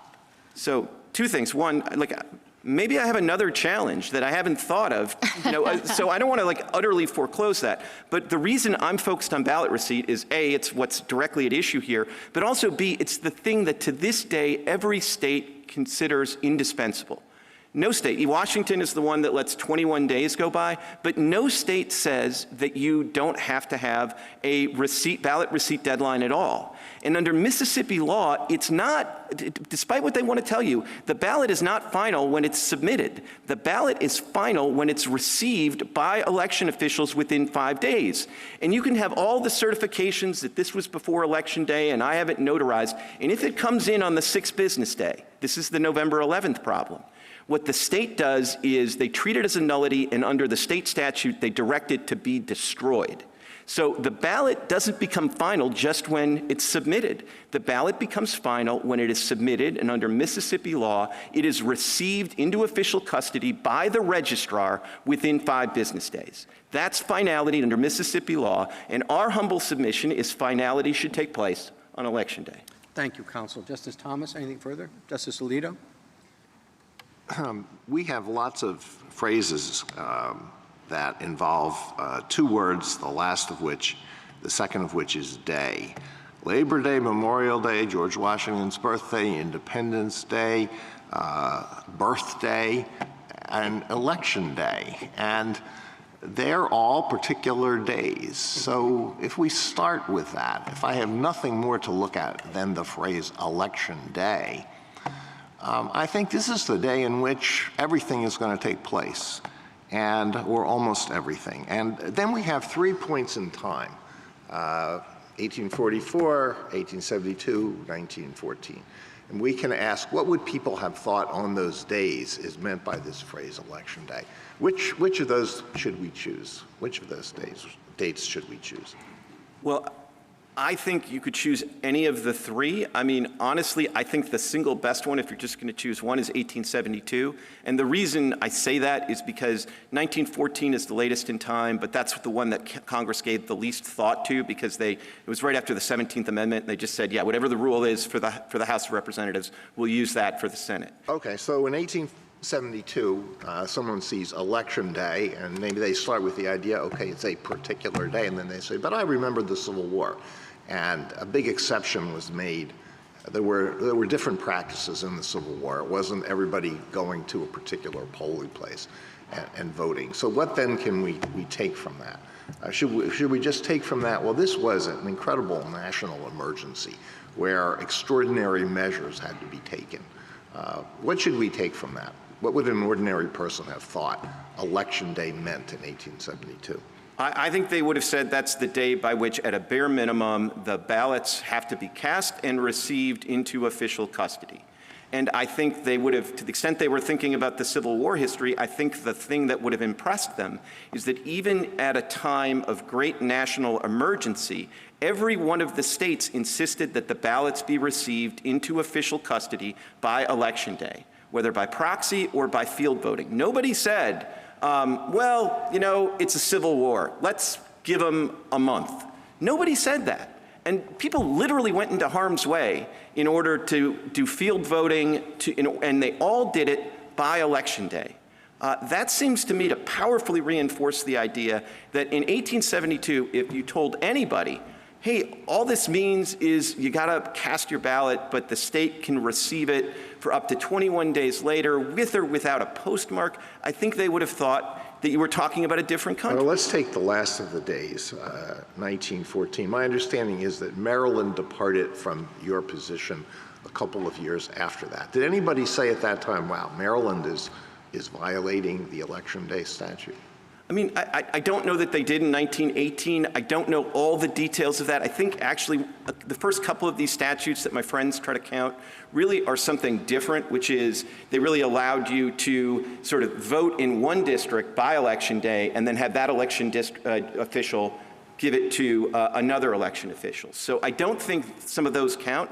What I would say, though, is in 1944, Montana passed an extraordinary law that tried to extend the ballot deadlines for ballot receipt, and they did it in World War II, and they did it for the best of intentions.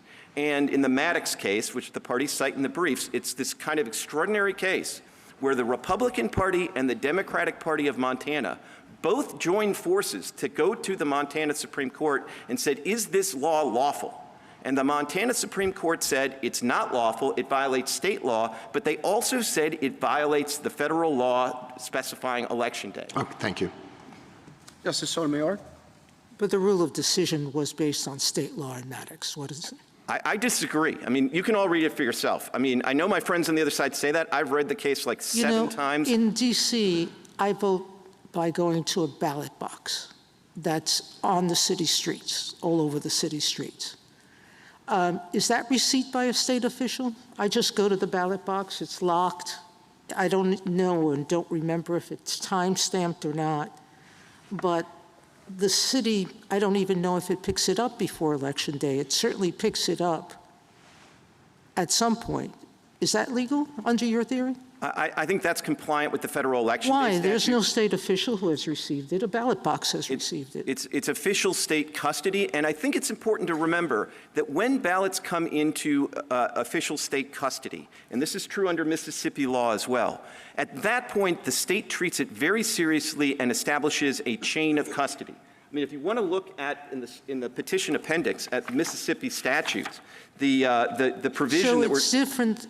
It's different for you in kinds because a military officer like Rhode Island and Nevada during the Civil War, even though they were federal officers, not sworn in the state, they were official enough. Is that it? It was official. An empty a ballot box with no person next to it is official enough. But the Postal Service is not. The Postal Service is not. I don't know all the details about what Nevada and Rhode Island did. I'm actually not even sure the Nevada statute was ever implicated because Nevada didn't become a state until the Civil War was basically over. But in all events, I think the statute that's issued here is worth reading. If you look at 89A of the petition appendix, I mean, they go to Mississippi once it's in the ballot box. And this is true of the absentee ballots that are received within 5 days. They go into lockdown. The registrar is told to record the number of ballots in the box at the end of every day. They are specifically treated essentially as to have a chain of custody to ensure that if somebody alleges there was monkey business in this election, they have a clear record of chain of custody that can show, no, there was not. There's nothing like that when you drop it in the mailbox. There's nothing like that when you use FedEx. And I don't know, they say it's illegal to recall your ballot, but the post office allows you to do that. The FedEx allows you to do that, as Justice Gorsuch indicated. I don't think there's any way the state would even know it happened. We have a state government official lawyer telling us on behalf of the state how to read their laws. Where are we on an issue that was forfeited below and not raised below are going to assume to the contrary now? It was raised below. This was raised in the reply brief in the Court of Appeals. When my friend referred to it not being raised till the reply brief, I assume he was referring to in the Fifth Circuit. But it's in the Fifth Circuit decision, so it's properly before this court. Justice Kagan? Mr. Clement, I'm wondering what you make of the 2022 amendment, because that pretty clearly suggests that voting can take place not just on a day, but in a period. And what are we to make of the fact that Congress just a few years ago said there's a period of voting, and we're fine with that? So to me, the most sort of striking thing, if we're talking about the same statute, the Electoral Count Reform Act, ECRA, or whatever it is. To me, the most striking thing is there's one change to the federal election day statute in particular, and it creates a possible exception for force majeure events. And I would view that as the only exception that Congress created Yeah, but when it looked at the this. exception for force majeure events assumes a baseline of a period of voting. It talks about a state modifying the period of voting for those special events. But the baseline is that the state has a period of voting, which it then modifies for force majeure events. So I think that this is not like some special exception. It's an exception in the statute that assumes that a state is going to have not a day of voting, but very likely a period of voting. So I would think that the period of voting would refer to is the practice of early voting, which we're not taking issue with here. And as I said, that has a distinct history. But I don't think they were saying the period of voting could last until after the election, because if that's what they had in mind, there would be no reason to create an exception for force majeure events. That'd just be part of the period. And could you tell me, going back to this, we're not taking issue with early voting, how it is that you're not taking issue with early voting? Because every time I sort of try to state what your rule is, it seems to me it's a rule that prevents early voting, because you're basically saying there are two things that have to happen, and they have to happen on Election Day. And it's the voting and, the casting of the vote and the receipt of the vote, and both of those things have to be on Election Day. And just like a normal person says, okay, well, when I early vote, I'm not doing that on that first Tuesday. So I get why an ordinary person would think that, and for what it's worth, like a couple of ordinary people read your Foster against Love decision and thought, whoa, this gets rid of early voting. And they brought challenges in the Ninth Circuit, and they brought challenges in the Sixth Circuit, and all those challenges were rejected. They did it right in the wake of... Let me suggest to you that they were rejected because it just seems inconceivable that on the basis of this kind of evidence, we would reject these practices that are so entrenched in 30 states. But the problem still remains is that your theory would have us reject them. No, I don't think it would. And I mean, it's my theory, so I'll tell you what it is. These things have to be consummated by Election Day. I'm not making that word up. It's not the word I would make up if I were making up words. But it's the word that this court used in Foster against Love. So that's where the theory comes from? It comes from the word that this court used in Foster? Yes, and that was a word. I mean, don't look so, because a word that we used in Foster is the premise for your being able to separate Mississippi's law from every early voting law in the world, even though your basic theory should say that the early voting laws are also verboten? No, with respect. I mean, I said two things when I first answered this question. The differential history. And I think it's worth reading Judge Kleinfeld's opinion on this. It's a Kiesling case in the Ninth Circuit, because he goes through this in quite some detail, and he admits there's actually a pretty good argument based on the text and Foster that early voting is problematic. But he nonetheless, even though he thinks it's a pretty good argument, comes to the conclusion, not because he thought it was crazy, but because the history is different, which was marshaled in that case in particular, and Foster talks about everything needing to be consummated by Election Day. And I don't think it was just a random word. It's trying to explain the unanimous decision in Foster against Love, which says, there was voting and there was receipt of ballots, and the problem was it all happened a month too early. Thank you. Justice Gorsuch? On early voting, I just want to see if I've got it right. Both sides agree that there needs to be a final decision by the voter and receipt by Election Day, correct? Well, I don't think so. I don't think they agree with receipt by Election Day. Receipt by somebody. Okay, if you're going to. I'm going to do that. The reason I trip up on that. I know, but just okay. Sorry. This is. I'm just trying to make sure I understand. There needs to be some final decision by the voter and receipt by somebody by Election Day. On that, I think you two agree. I think the disagreement is receipt by whom. And for you, it's an election official. And for your friend on the other side, it could be my neighbor. Is that a fair summary of your views? Because it seems to me you both agree that the final decision needs to be made by Election Day, which both of you therefore would permit early voting. thoughts? So I don't disagree much, Okay. but what I would say is my friend's position is a little bit more nuanced than that, because he thinks that sort of selection and submission to the somebody is before Election Day is a necessary condition. But it's not sufficient, because Mississippi law cares very much about receipt by the registrar.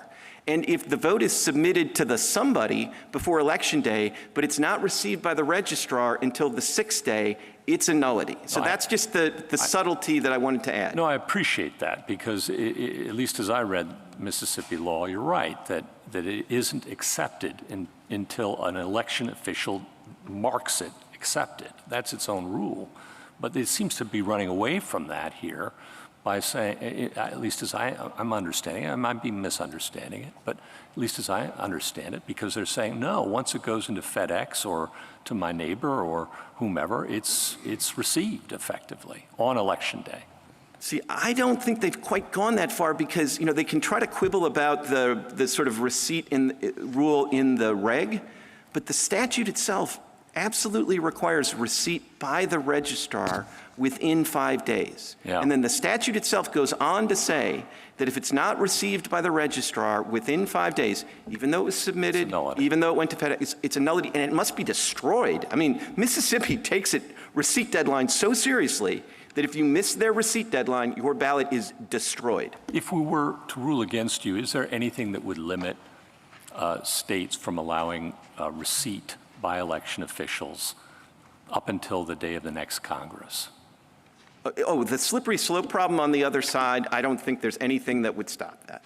And maybe the next state can figure out a way to have an election without even anybody receiving anything. I don't know.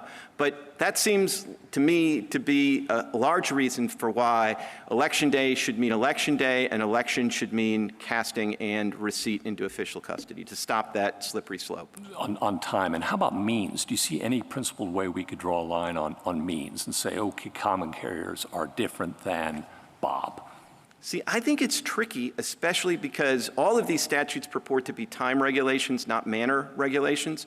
And the thing to keep in mind is that under Article 2, the congressional power is limited to time regulations. Manner is left to the states under Article 2's election clause or electors clause. So it's a little different than Article 1, where Congress, if it wanted to, could correct the means. And so that's why I think it's either all or nothing in terms of their position, and they have no basis for distinguishing the states that say, like Illinois, that say 14 days with or without a postmark. By anybody. By anybody. Justice Kavanaugh? Can I follow up on General Stewart's who decides argument? I think if you're looking at the text in isolation, day for the election, your first instinct might be in-person voting on that day is what that text literally meant. But of course, you acknowledge early voting, you acknowledge absentee voting are consistent with the statute, and then we have obviously a range of historical practices that deviate from that text if you thought literally it meant in-person voting on that day. And then what General Stewart says is, well, given all that history, you can't read it literally, and I think Professor Morley's amicus brief says this as well, and you have to take account of that historical practice, and really it's up to Congress to fix this if they think there's a policy problem which was going on in the states. I think that's a summary of some of what he's saying. Leave it up to Congress for all these policy concerns. I just want to get your response to how we think about the historical practice in the text and then the who decides. Sure. So on the historical practice, the thing that I think is remarkable is this unbroken historical tradition, at least from 1845 to 1914. There is no example of somebody, of an election with a state having a ballot receipt deadline that's other than by the election day. So nothing. I mean, they cobbled together one state at a time to get them starting in 1918, and I think some of those statutes are distinguishable, but it's common ground that there's nothing during the whole time that these statutes are enacted where you don't have ballot receipt by election day. So to me, If we're going to do original public meaning, and then, yeah, Congress could fix this either way. However you decide this case, you're not going to have the last word. Congress is going to have the last word. But if we're going to take original public meaning seriously, I think the reason Congress hasn't revisited this is because it doesn't have to. It's already fixed this problem. Now, on the Morley brief, I would take the bitter with the sweet on that, which is what he says is, I don't think the text gets you all the way there. I beg to differ. I think the text, original public meaning, gets you all the way there. But what he says should be the tiebreaker is what rule does a better job with dealing with actual or perceived fraud? And one of the things I found striking in that brief is he quotes Senator Atherton from 1844 debate leading to the 1845 statute. And Atherton says, in response to some argument that, well, you haven't proved all the fraud or whatever that was going on and the pipe laying scandals and all of those other things, because it wasn't just crossing lines. And he says, real or perceived, it doesn't make a difference, because even perceptions of fraud are going to make a huge difference in undermining public confidence in the elections. And you, I think, quoted from Professor Pildes, who I think got this exactly right. I mean, if you have an election and the election is going to turn on late arriving ballots in a way that means what everybody kind of thought was the result on election day ends up being the opposite a week later, 21 days later, the losers are not going to accept that result. Full stop. They won't. And that is bad for our system. And so if you think there's a little bit of ambiguity, and we're in a post-Chevron world, so you have to resolve it, I would resolve it in the favor of reading the statute to eliminate fraud or perceived fraud in election, and that, I think, would cause you to rule it out. Why have so many states allowed this, then? So states have only allowed it relatively recently, as one of your questions averted to. I think one reason that they've done it is some states do want to accommodate overseas or military voters. I do think that there are other ways to do that than the ballot deadline, as I've talked about, and I think Mississippi's voted with their feet. I don't think anybody's going to be disenfranchised in Mississippi when you can vote. If you're overseas, you can vote by email. So I think Mississippi solved that in a much more targeted way. So I think that's at least kind of part of the way that I would think about why states have done it. And then really there was an uptick in COVID as sort of a one-time accommodation for COVID. And a lot of states did it for COVID and then sort of retreated. Mississippi, for whatever reason, stuck with what they did for the first time in COVID. You were asked about the 2000 election. I don't think you were able to finish that answer. Do you have more you want to say about that? Yeah, I just want to be emphatic that that is the reddest of red herrings, because what happened in 2000 was that the voting deadline was extended pursuant to a consent decree. And the reason there was a consent decree is that Florida had violated the principal protection of UOCAVA, which is getting the absentee ballots to the voters overseas well in advance of the election. And so having blown that deadline, there was a consent decree that extended the receipt date. We don't have any quarrel with that. Federal courts have the authority to remedy violations of UOCAVA, and I don't think extending the deadline is off the table as a judicial remedy, though actually I think in 2026, as opposed to 2000, maybe the judicial remedy would be to let the UOCAVA voters vote by email, even in a state, unlike Mississippi, that doesn't allow it. As we looked at it, a majority of states allow overseas voter either fax or email voting. So I think that would probably, in 2026, that would be the better remedy. But in 2020, pursuant to consent decree, that was perfectly permissible. So anybody who tells you the 2000 election came out different is not looking at the facts of that Harris case and the consent decree. Last one, if you were to prevail here and say our decision was issued in June, Purcell issues with the states for the upcoming fall elections? I don't think so. I think this issue, because it really sort of just deals with the state and the receipt of the ballots, I think June would give them plenty of time. And remember, it only affects this issue only affects the general election. It doesn't affect primaries. So like the only thing I can even think of that would raise like a lurking problem is you wouldn't want the states, if this court decides in our favor, you wouldn't want a state absentee ballot that's misleading about the receipt deadline. But those deadlines, those ballots have to go out 45 days before the general election. So what's that, like mid-September or something? So there's plenty of time. I don't think there's a Purcell problem. Thank you. Justice Barrett? So I'm trying to figure out how to think about the history. And you said a moment ago that what we have is the original public meaning of Election Day at the time in the late 19th century in 1917, et cetera, was ballot receipt. And you invoked the various state laws that required receipt by Election Day.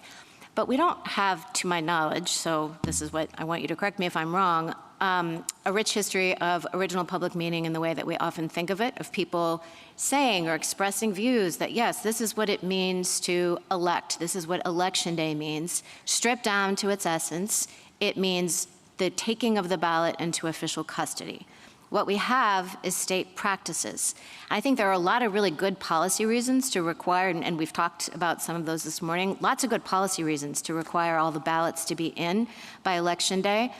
Do we have evidence either of people saying, like, this is what we understand Election Day to require, as opposed to treatises that are summarizing some of the cases?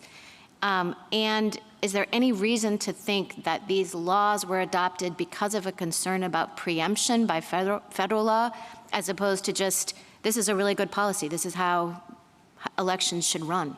So we're in the realm of congressional actions under the Election Clause and the Electors Clause. So everything they're doing is preemptive. And that's particularly obvious in the context of trying to get a uniform national election day for the general election.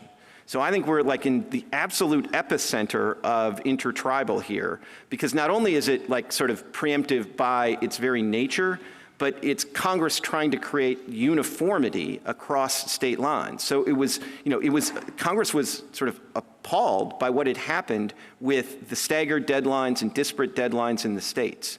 So I think the preemption part of that is kind of relatively straightforward. Now on the history, this is where I just think the Civil War practice is so powerful, because my friend says, well, when they were first passed, like the difference between casting and receiving the ballot into official custody hadn't ripened.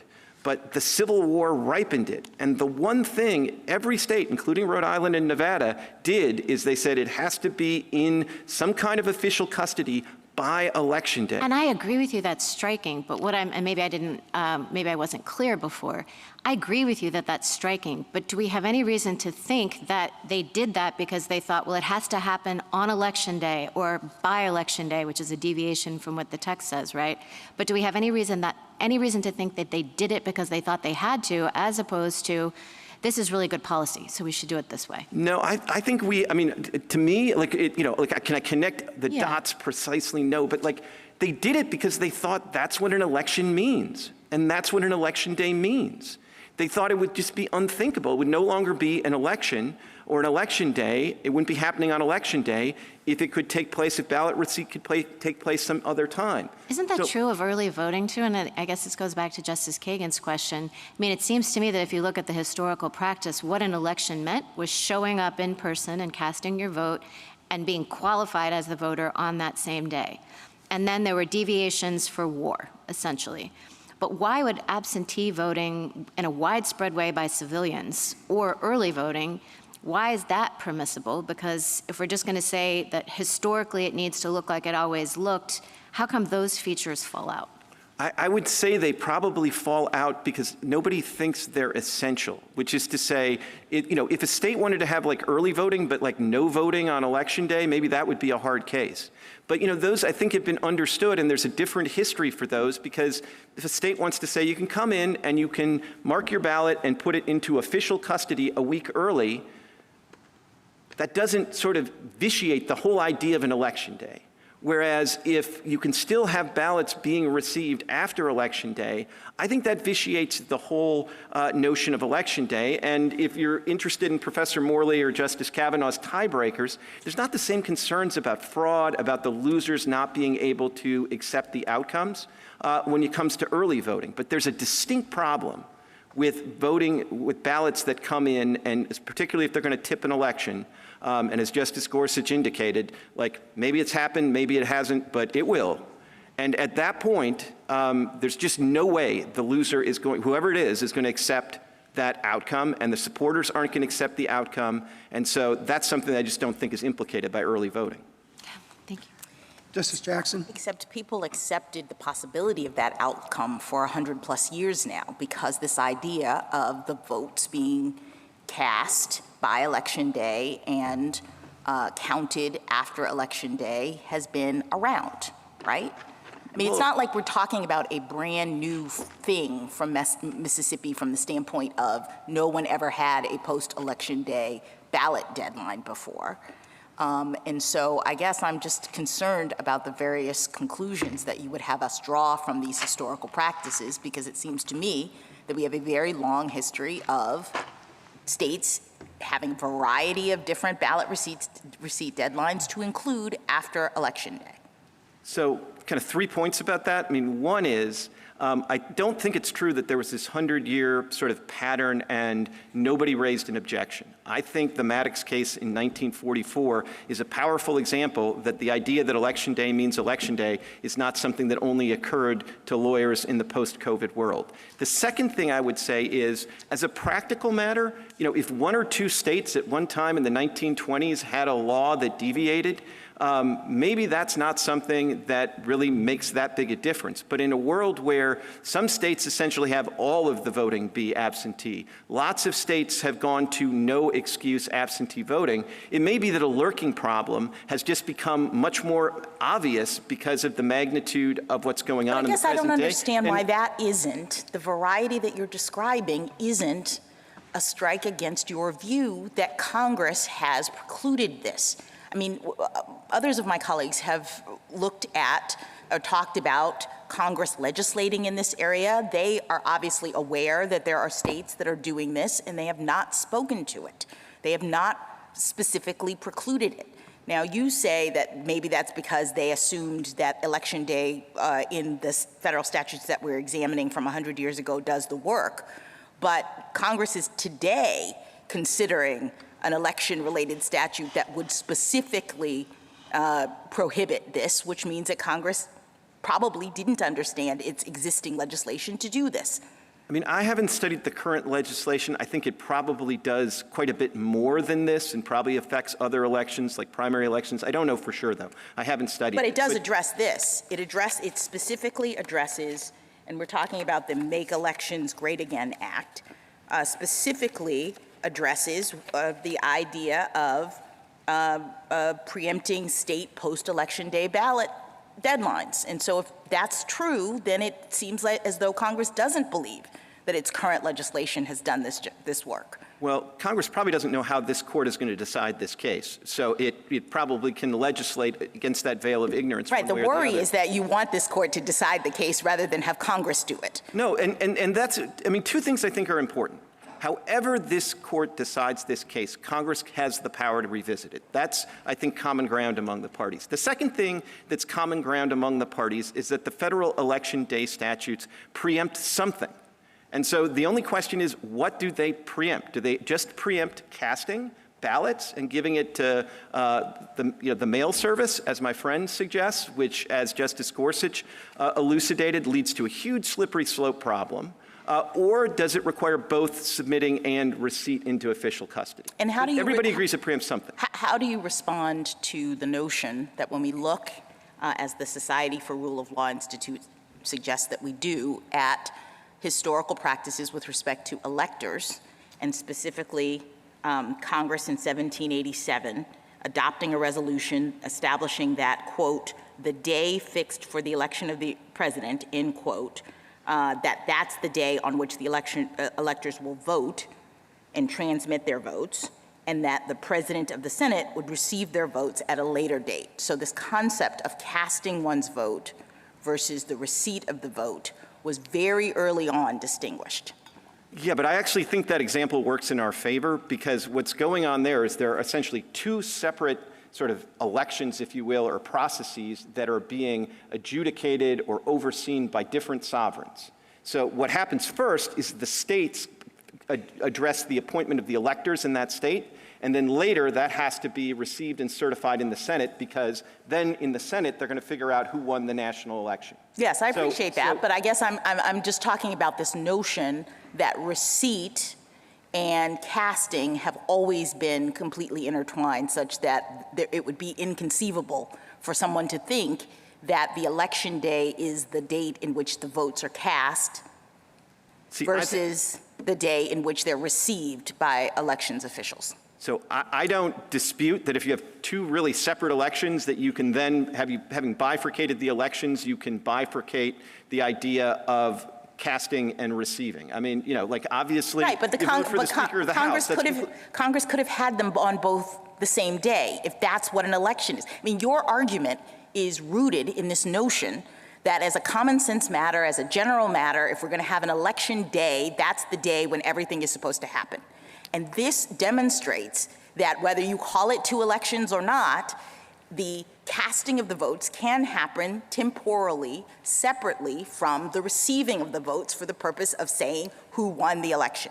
That's I think, pretty clear in the historical record. So it seems odd to me that we are to assume that when Congress set an election day, it necessarily precluded the states from saying, in our state, we're going to consider election day to be the date of casting the votes, and that we will, as Mississippi has done, continue to receive them up to a certain period afterwards. So I still think you're eliding, with all due respect, you're eliding that there are kind of two separate elections there. And in all the states, when they elected the electors for the president election, they cast the ballots and received the ballots instantaneously in that state. Then there's a separate process for getting the results from the states to the national election and figuring out how it was all processed. I don't think in 1792 that could have happened instantaneously. I think it took a while to get from Georgia to the seat of government in order for that to happen, and so Congress understandably provided an interval there. But I think for the election of the electors in the states, the casting and the receipt would have been simultaneously. They might well have been doing it by putting beans in a bowl back in 1792. But I think as the parties agree, by about 1845, certainly by 1872, the process of voting by ballot had been well established, and those were cast and received instantaneously. Thank you. Thank you, counsel.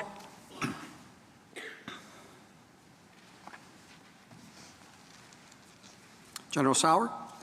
Mr. Chief Justice, and may it please the court. As the argument so far reflects, Mississippi's theory of election is so general and permissive that it would authorize statutes that Congress could not possibly have approved in the 19th century. Defining election as merely private choice alone would authorize statutes where the voters mark their ballots and give them to a private party, such as a ballot harvester or a party operative, or even hand them in 3 weeks later and just say or attest that they made the decision on election day. Official receipt is at the definitional heart of election. Every source from the 1840s onward that addresses the specific question treats official receipt as essential to an election. Mississippi cites a few definitions that are too general to address the question, but they cite no authorities holding that a vote can be perfected by anything other than official receipt. I welcome the court's questions. General Sauer, what effect would your approach have on early voting? We agree with both sides that early voting is still acceptable, and we agree in particular that Mr. Clemens said that early voting has two things in favor of it: a distinct historical pedigree that really starts, I think, as he emphasized there, in those Civil War practices that were before the 1872 Congress, and also as all the courts of appeals who addressed this, the three cases that addressed this around just after 2000, after Foster, all concluded that that is what this court was referring to and talked about consummation in footnote 4. The court left open the possibility that it does have this better historical pedigree, that that there can be a process where ballots are being received earlier, but that ballot box has to close on election day.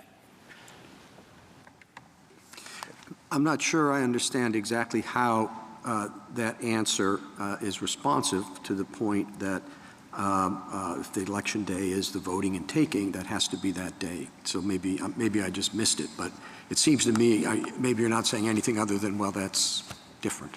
It's a challenging question, but I point the challenge is even greater for Mississippi. I mean, Judge Kleinfeld does wrestle with this in Kiesling. He thinks it's a really tough question, and he does come out, as every court does, in favor of early voting. It's a much tougher problem conceptually for Mississippi, because Mississippi's definition is it's all private action.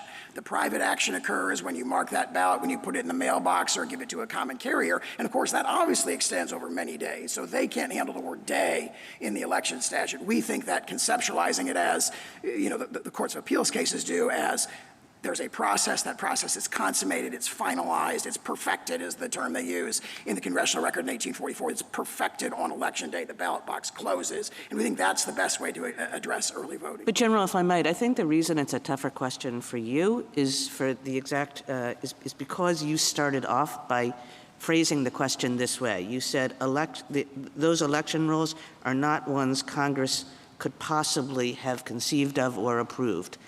That's not their question. That's your question, that you're saying we have to go back to the mid-19th century and say, could Congress have possibly conceived of this kind of rule? And Congress couldn't have conceived of the kind of early voting we have now. It couldn't have conceived of 1,000 other ways in which we administer elections now. And so I think it really is a problem for you as to how you draw this line and say, well, this is across the line, but all these other things that we do differently now from the way we used to do them in the 19th century, those don't worry about. I disagree with that, and the reason I disagree with it is the Civil War practices. Proxy voting has this aspect of the private choice happening earlier. So early voting is already in the forefront of the mind. Forms of early voting, at least, are already in the forefront of the mind of Congress. If you said to Congress, do you think that the Civil War provides a precedent for early voting generally among the civilian population, I think they would have laughed at you. They saw early voting as like something you did for soldiers in the field, not as like, oh, this is going to be great precedent for, any old citizen getting her ballot 3 weeks ahead of time and mailing it in.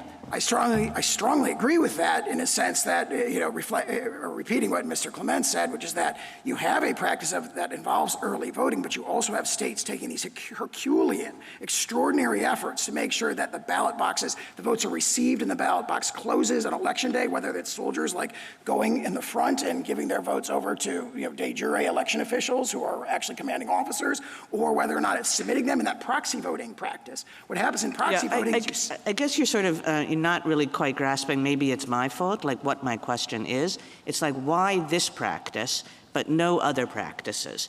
And, for example, Mr. Clement was asked about verification practices. Do those too have to happen on election day? And I think Mr. Clement, credibly enough, said, not my case, kind of maybe they do. I mean, once we go down this road, once we say that these statutes, which don't say anything, actually have some significant preemptive effect, where are we going to end up? I think my answer to that is that the ordinary indicators of original public meaning from the 19th century do grapple repeatedly, surprisingly repeatedly grapple with the question of whether or not receipt is essential to election. So Leroy describes it as the essential thing in election is casting and receipt. So we've cited 11 cases, 3 treatises, 5 dictionaries. Whenever they get to the point of considering whether casting and receipt are required, there's this impressive consensus. They all say casting and receipt. Mississippi has no 19th century source, no source at any time prior to 1918 that says a vote is cast by anything less than official receipt. So there actually is a surprising consensus in the 19th century authorities that cuts in our direction, and that's reinforced by the efforts the states took during the Civil War to ensure that receipt occurred on election day. So you put those two together, and you come to I think a very powerful place, really surprisingly powerful evidence of original public meaning on this specific discrete question, even though no one had done it yet. In all these other contexts where really you see the 19th century authorities, they have to pair to the definitional bone, really. For example, in the Steinware case, a voter comes into the polls and he's got 3 votes folded together and he gets qualified and he tries to put them in the ballot box and they stop him right there. And they say, whoa, that looks a little thick. And they open it up and there's 3 and he's indicted because he's trying to stuff the ballot box right there.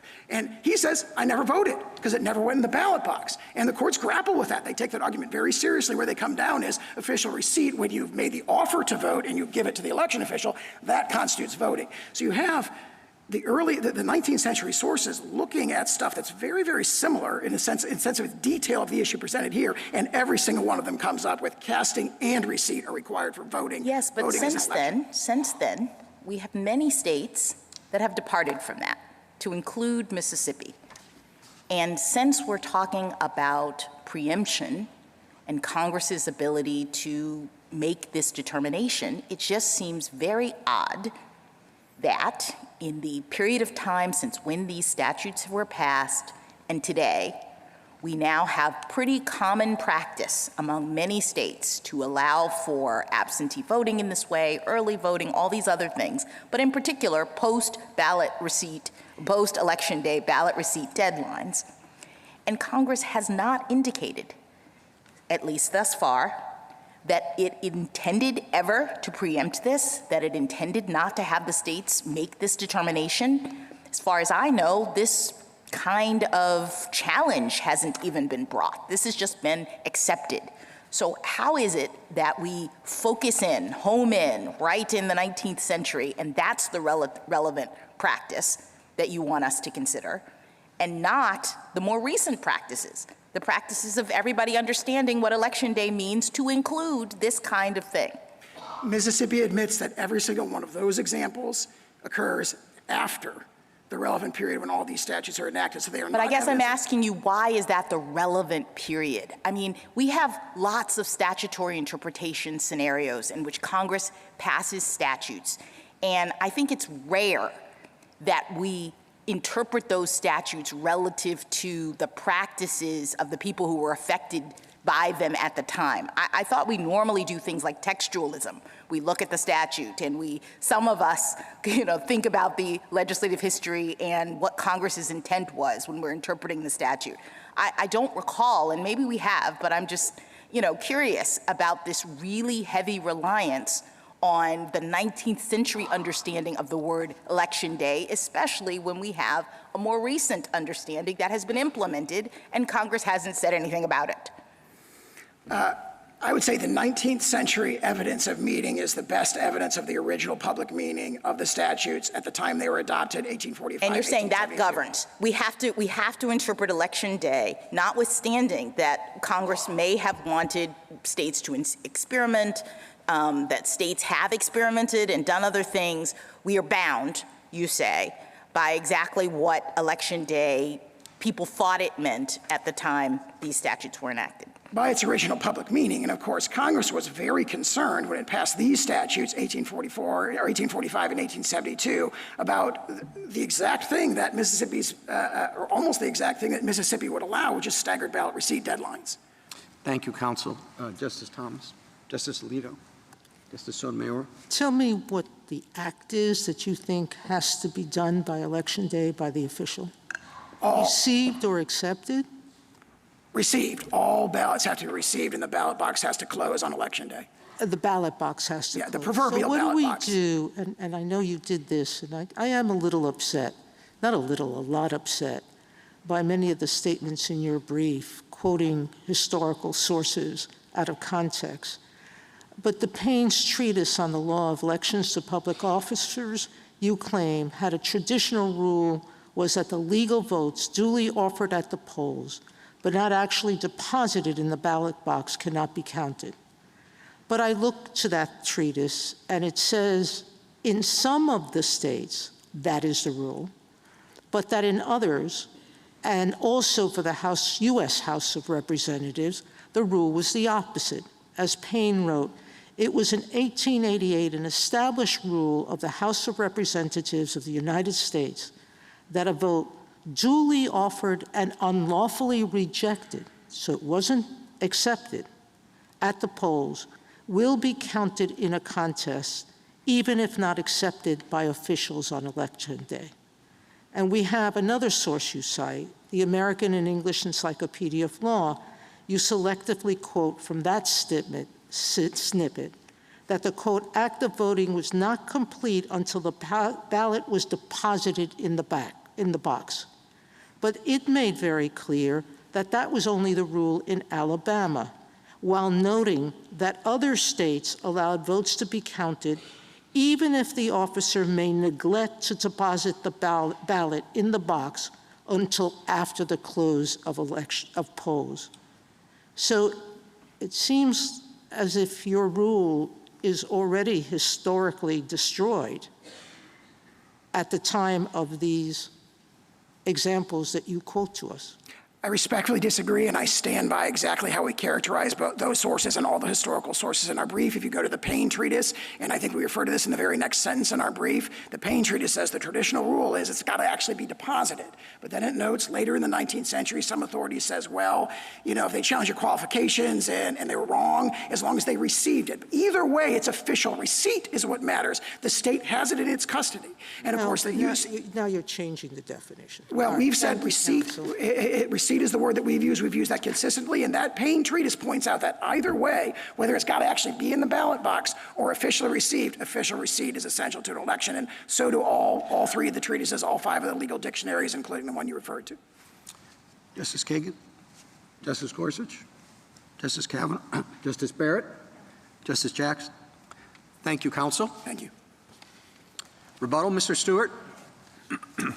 Thank you, Mr. Chief Justice. I'd like to do my best to make 3 points. First, there was a concession by Mr. Clement that I was surprised about because it seemed to be different from what he said in his brief. He said he'd have no objection to doing what the U.S. Solicitor General proposes on UOCAVA. I just want to briefly make clear, as we've said in our briefs, that if this court agrees with the Solicitor General on UOCAVA, that means vacator would be required because the Fifth Circuit did not allow state laws allowing UOCAVA votes to arrive after Election Day. Second, I want to try to tie together some points that go back to Justice Barrett's questions, Justice Kagan's questions, Justice Sotomayor's questions, some other questions about 19th century history here. My friend, Mr. Clement, emphasized, the Solicitor General did as well, hey, you know, those show that you needed ballot receipt. I think the key point to recognize there is that ballot receipt was not possible in the 19th century without somebody showing up in person and undergoing an on-the-spot qualifications check. If you need ballot receipt, you need those other things as well, and that's quite critical to the plain meaning in this case. I think the better view is that, hey, when people were holding elections in person at the time, naturally they were going to be receiving ballots on Election Day. That doesn't mean that that was required or baked into an election any more than in-person voting or on-the-spot qualification checks by fellow voters is baked into an election. I would add, Justice Sotomayor, you mentioned some things, Payne Treatise and otherwise. I would also say, if you look at the Solicitor General's sources, they emphasize not just voter choice, but they also emphasize that at the time the method of making that choice was in person, on-the-spot qualification checks, those kind of things. Those are not things you really see quoted or cited in the Solicitor General's brief, but they bear out what we've said about Mr. Clement's 19th century election codes. I'd say that also this history explains the Civil War receipt of absentee ballots.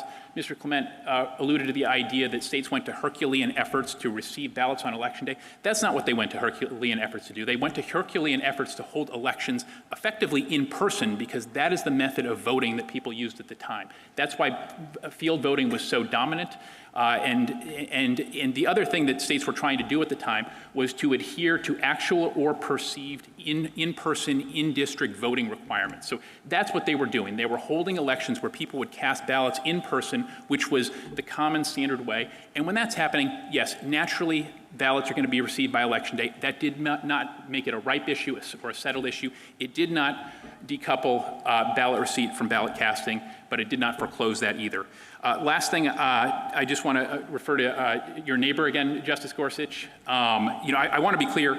We have not made the argument for the neighbor to be allowed to cast ballots, but I will say that I would emphasize my friends do allow the neighbor to cast your ballot. The neighbor just needs to be designated, I think, as Mr. Clement put it, cloaked with government authority.